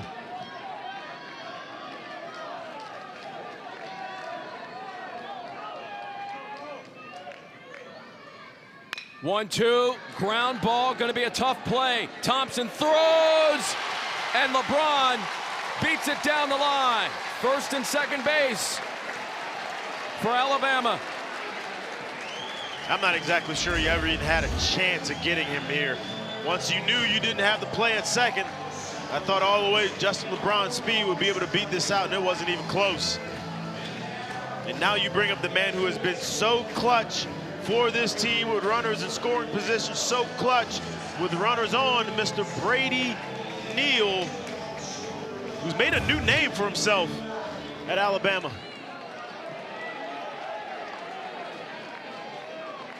Came up with a huge play defensively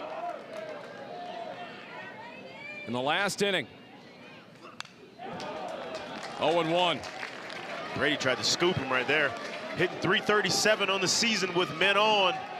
Alabama would love nothing more than for him to add to that total here in this at-bat. Alabama 0 for 9 tonight with runners in scoring position.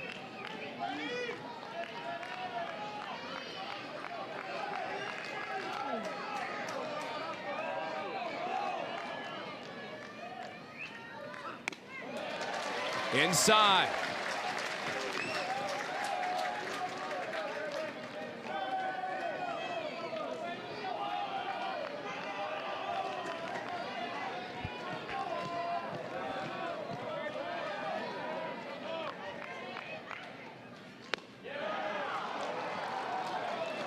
Beautiful breaking ball there by Pesca to make it 1-2.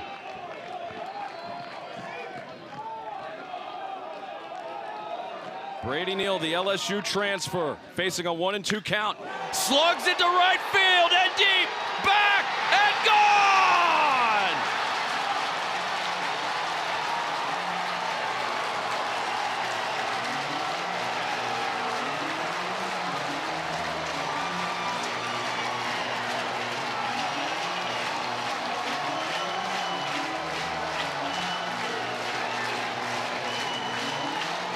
The 10th home run of the season for Brady Neal puts the Crimson Tide up 9-6.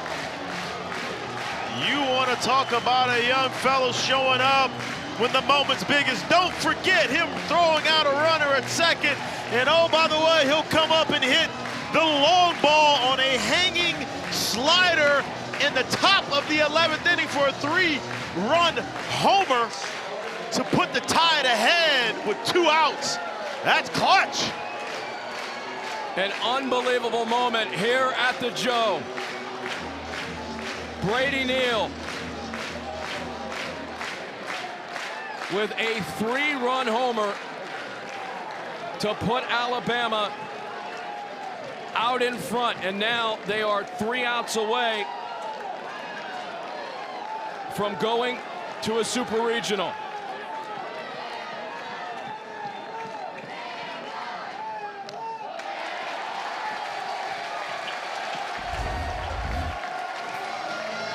This is just absolute ice in his veins.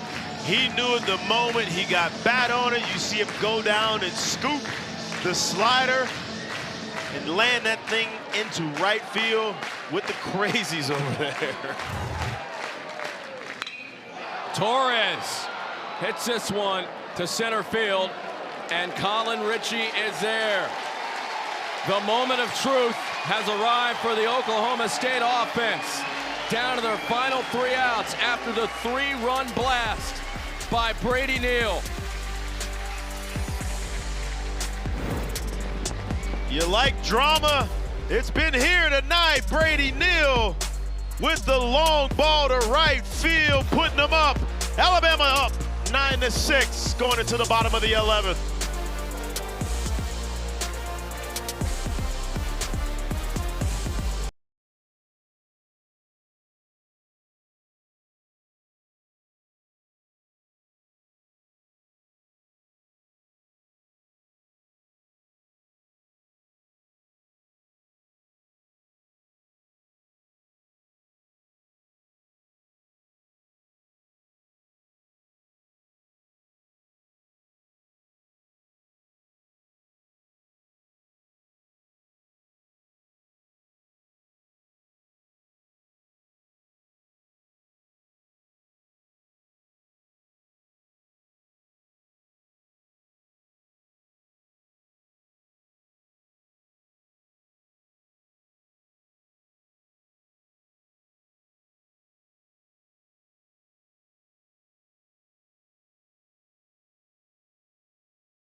This game is not over yet. Brock Thompson and Colin Ritchie went back-to-back in the 7th. Avery Ortiz earlier in the game in the 6th inning. He took one over the right field wall. They are up in the bottom of the 11th inning. 2, 3, and 4 for Oklahoma State as they try to keep their season alive. Alabama 3 outs away from a super regional berth after a 3-run homer by Brady Neal. Strike 1 to Brock Thompson.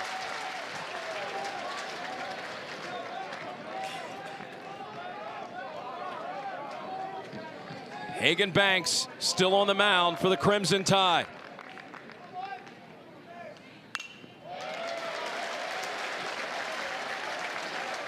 Chase Kroberger is still in the game. He replaces Peyton Steele out and right.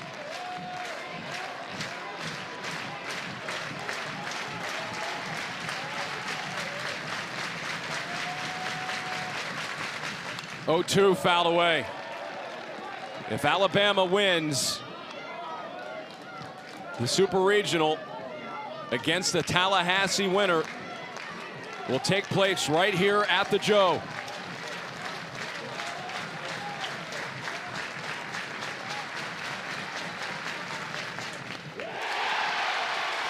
One out as Thompson strikes out. There's Banks.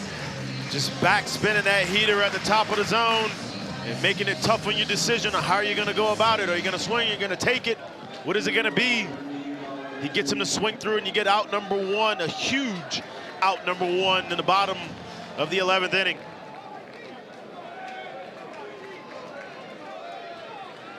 And now Colin Ritchie, who is 2 for 5. He gave Oklahoma State a 6-5 lead.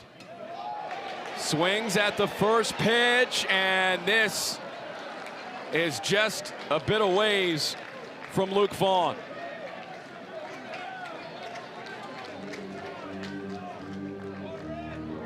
When you see that swing by Colin Ritchie, that's exactly what I mean. You don't see a guy that's done what he's done offensively get tied up by too many fastballs that easily.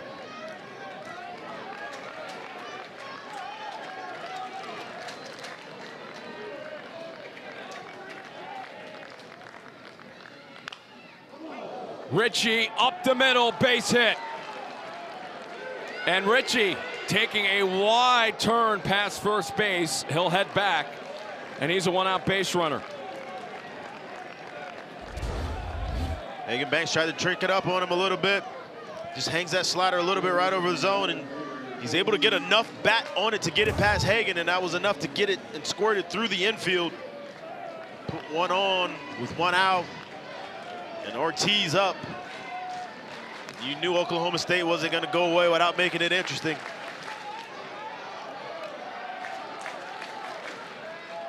Here's Avery Ortiz. Low for ball 1. If he can get on to put 2 on, that will bring the tying run to the plate.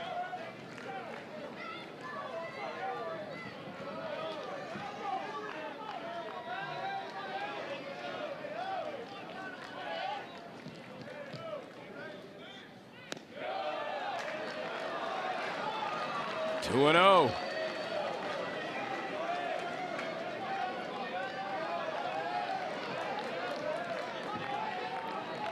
Jared, you talked about it earlier. There is not a lot of relief in this lineup in terms of guys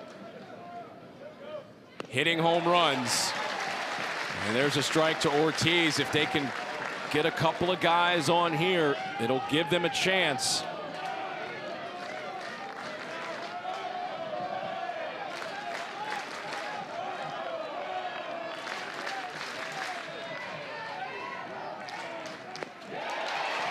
Strike 2. We always talk about, we keep talking about at this point of the year, guys having to do stuff they haven't done before. Hagan Banks has thrown 40 pitches 1 time this year, 2 1/3 1 time this year. Well, this is the only time he's been asked to do more than that. Can he complete the job and get it done for the Crimson Tide? into right field towards Kroberger. Near the track, he's got it. Ritchie goes back to first base, and now Alabama is 1 out away from a Super Regional.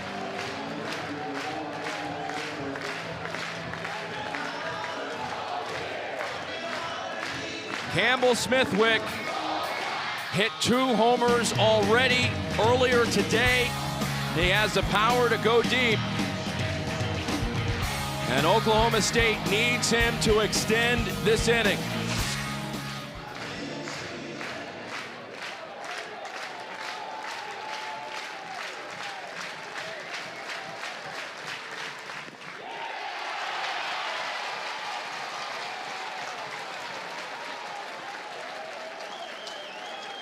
Alabama looking for their first Super Regional appearance since 2023. Banks locked in.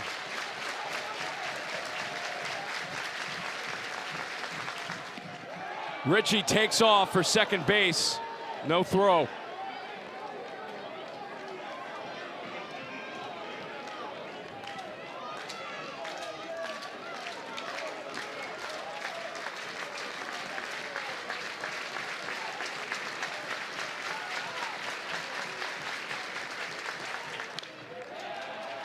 Fouled away. And now Oklahoma State season on the brink. Oklahoma State has been playing baseball since 2 p.m. today. What an effort. What a gutty performance you're getting by them, sticking in this ball game.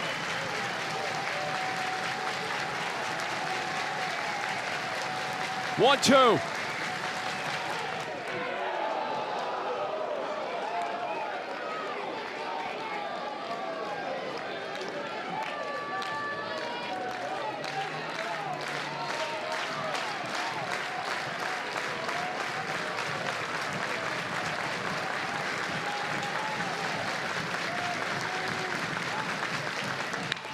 Ripped to right, but foul.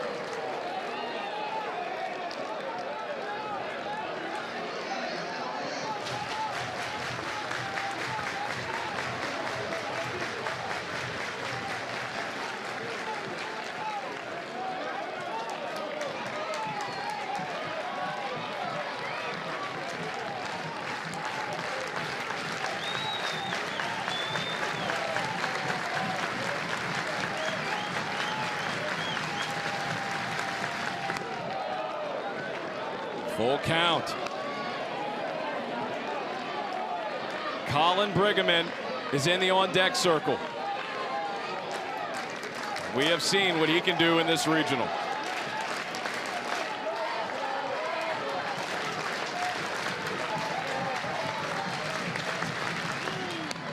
Ball 4, and the tying run will step to the plate.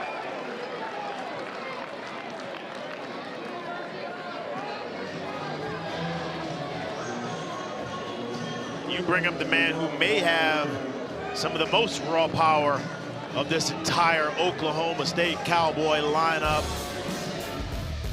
Here he is a day ago, bases loaded, going way back dead central. He cleared everything in this ballpark. They would love to see something similar to that in that first base dugout.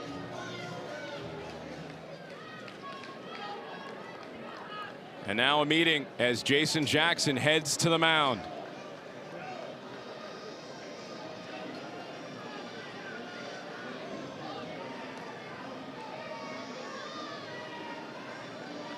There's more action in the Alabama bullpen as they try to get something going here just in case. Sam Mitchell, who was warming up earlier, among the relievers, getting ready.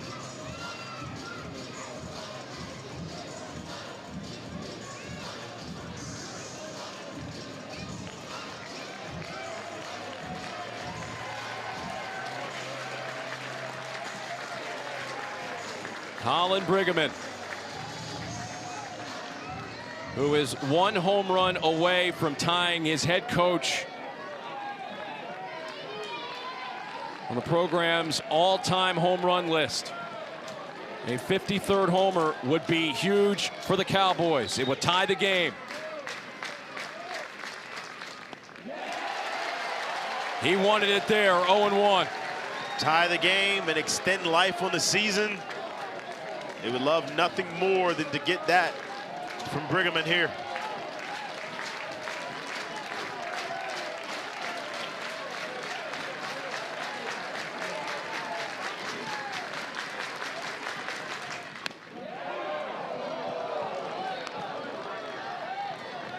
If the inning continues, it will be Garrett Scholl up next.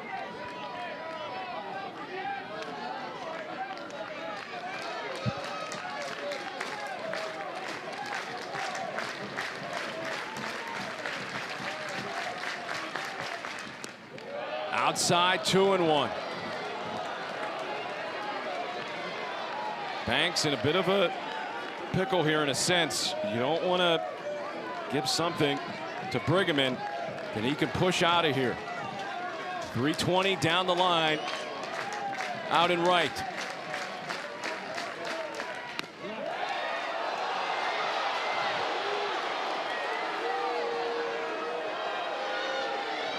The fans still displeased. Still displeased. And you got to give credit to Oklahoma State. They've been able to drag Brigham in. They've been able to drag Banks into waters he's not used to being into this year. Here's a 3-1. And there is ball 4. The bases are loaded.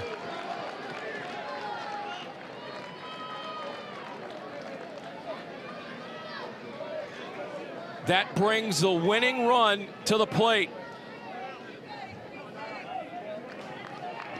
There will be a pinch runner for Brigman. It'll be Danny Wallace who heads into the game.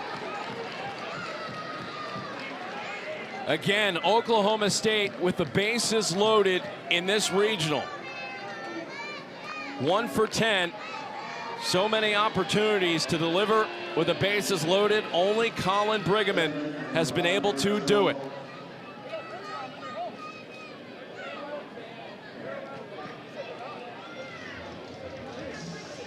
You just had a feeling the Cowboys were not going to go away quietly. I don't even know if it's a feeling. I think we kind of knew, we kind of expected this at this point, right? You got to give hats off to the effort given by both sides, both ball clubs here tonight.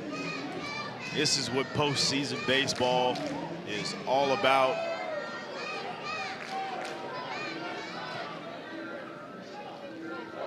Many pundits thought the road to a super regional for Alabama at some point would have to go through Oklahoma State. The Cowboys took the scenic route to get to this game, and they've been a handful.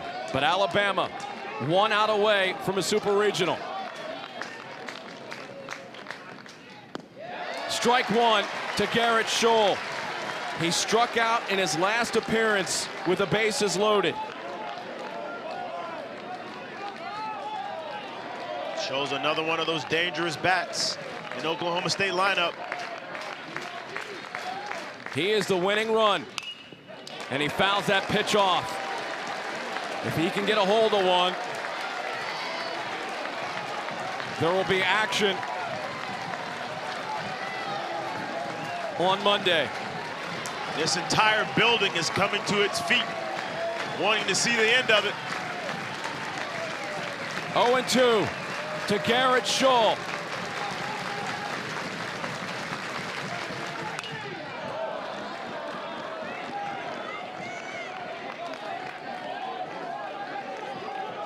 Pitch 60 on the way for Hagan Banks. Great job battling by Garrett Scholl. Trying to make Hagan Banks have to execute one more time. Hoping that he gets the mistake.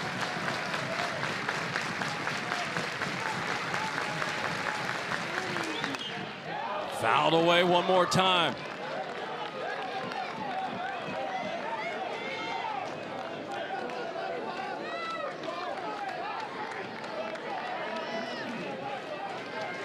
Colin, oh, no question. Colin Ritchie at third base. Campbell Smithwick over at second.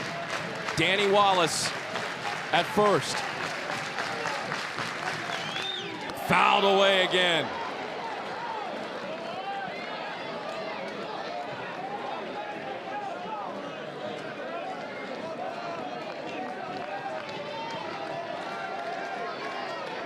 The fans here at the Joe, a mixture of nerves and excitement.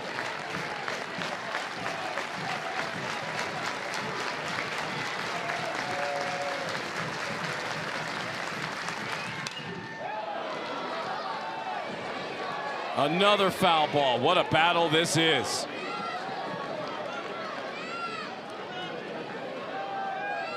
You are literally seeing strength on strength. Hagan Banks is continuing to rear back and throw his heater, his best pitch, until he says, Garrett Scholl, you either beat me or we walk off with a win.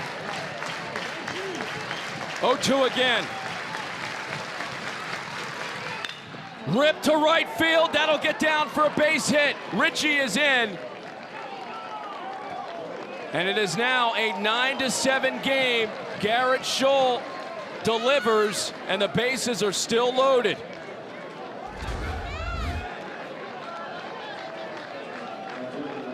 It's a great at-bat by Garrett Scholl, continuing to fight until he brings Hagan Banks down into the zone and gets a pitch he can handle, and he does not miss it. 107 miles an hour in the right field to extend the ball game. We got a two-run game.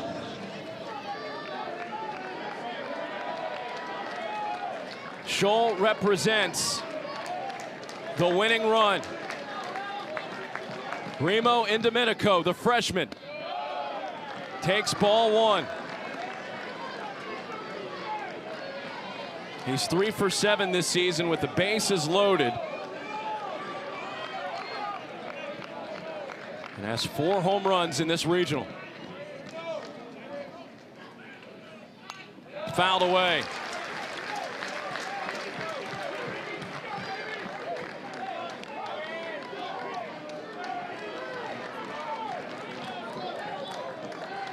What a spot for an 18-year-old freshman to be in.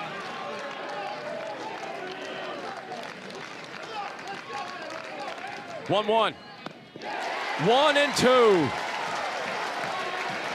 Trying to keep his team alive.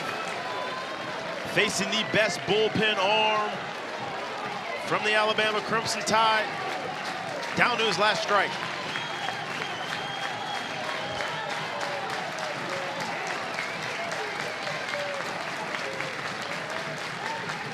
Got him!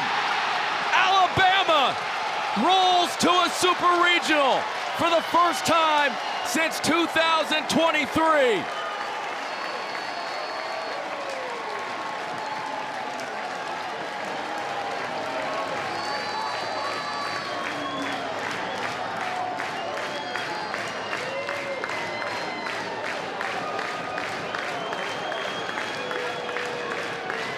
Mario Pesca, who gave everything he had to Oklahoma State,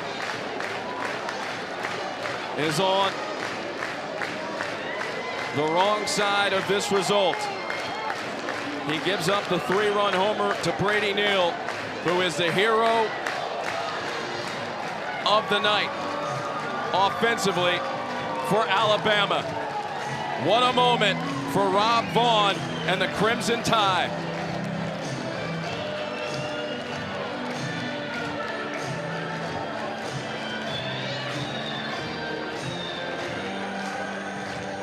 Brady Neal, who has been a rock for this program, one of the reasons why they had so much success this year. His 3-run homer will be remembered for a long time here in Tuscaloosa. And this is the beginning and the end of this result. The emotion of winning and the emotion of losing. Alabama will get either St. John's or Florida State right here in Tuscaloosa in the Super Regional, and an emotional Aiden Miola, who suffered a broken hand shortly before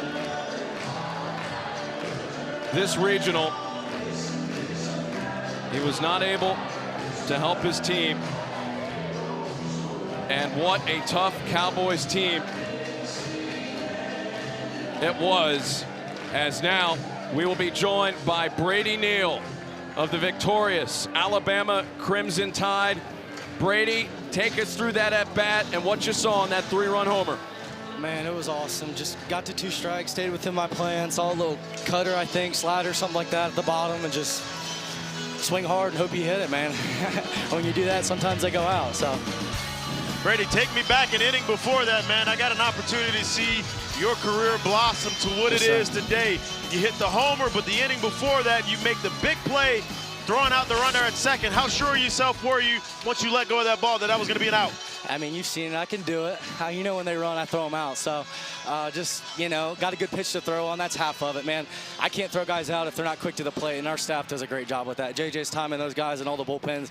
When you throw a guy out, it's not a one-person thing. It's an everybody thing, man. Like it's a team effort to throw a guy out in this league. So, Brady, describe the emotion of the moment, A, hitting that home run, and B, sealing this game up with a final out recorded on the strikeout by Hagan Banks. I mean, these guys are my brothers, man. This team has made baseball like the most fun thing in the world for me this year, man. The last year, plain and simple, I sucked. I mean, this team just brought the joy of the game to me again, man. These guys, like, I'll hang with these guys the rest of my life, man.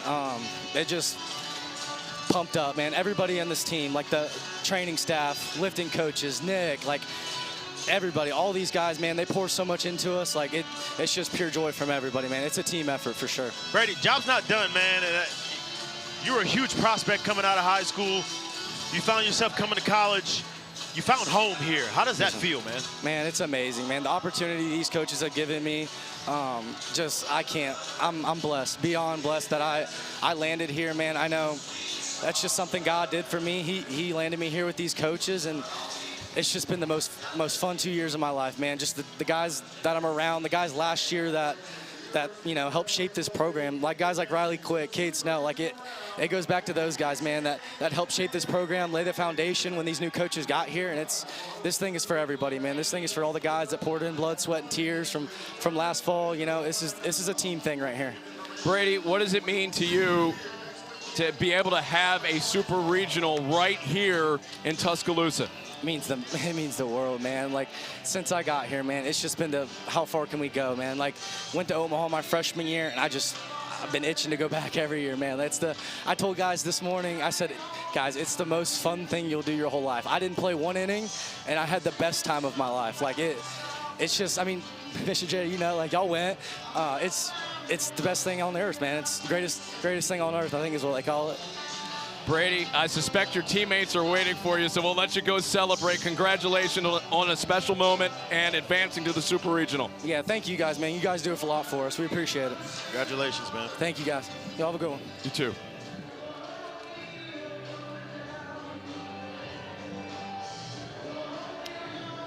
What an exciting and thrilling moment here in Tuscaloosa. Alabama advances to the Super Regional. They'll get either St. John's or Florida State next weekend in what will be an exciting time here at the Joe. Sewell Thomas Stadium saw some tremendous baseball over the last few days. What a run it has been. It was a great season for Oklahoma State. It ends in defeat. Alabama is headed to a Super Regional for the first time since 2023. What a time it's been the last few days here in Tuscaloosa. Alabama comes out on top. For Jared Mitchell and our entire crew, I'm Derek Jones saying so long. Alabama is on its way to a super regional. They win it tonight, 9-7. Have a good night, everybody.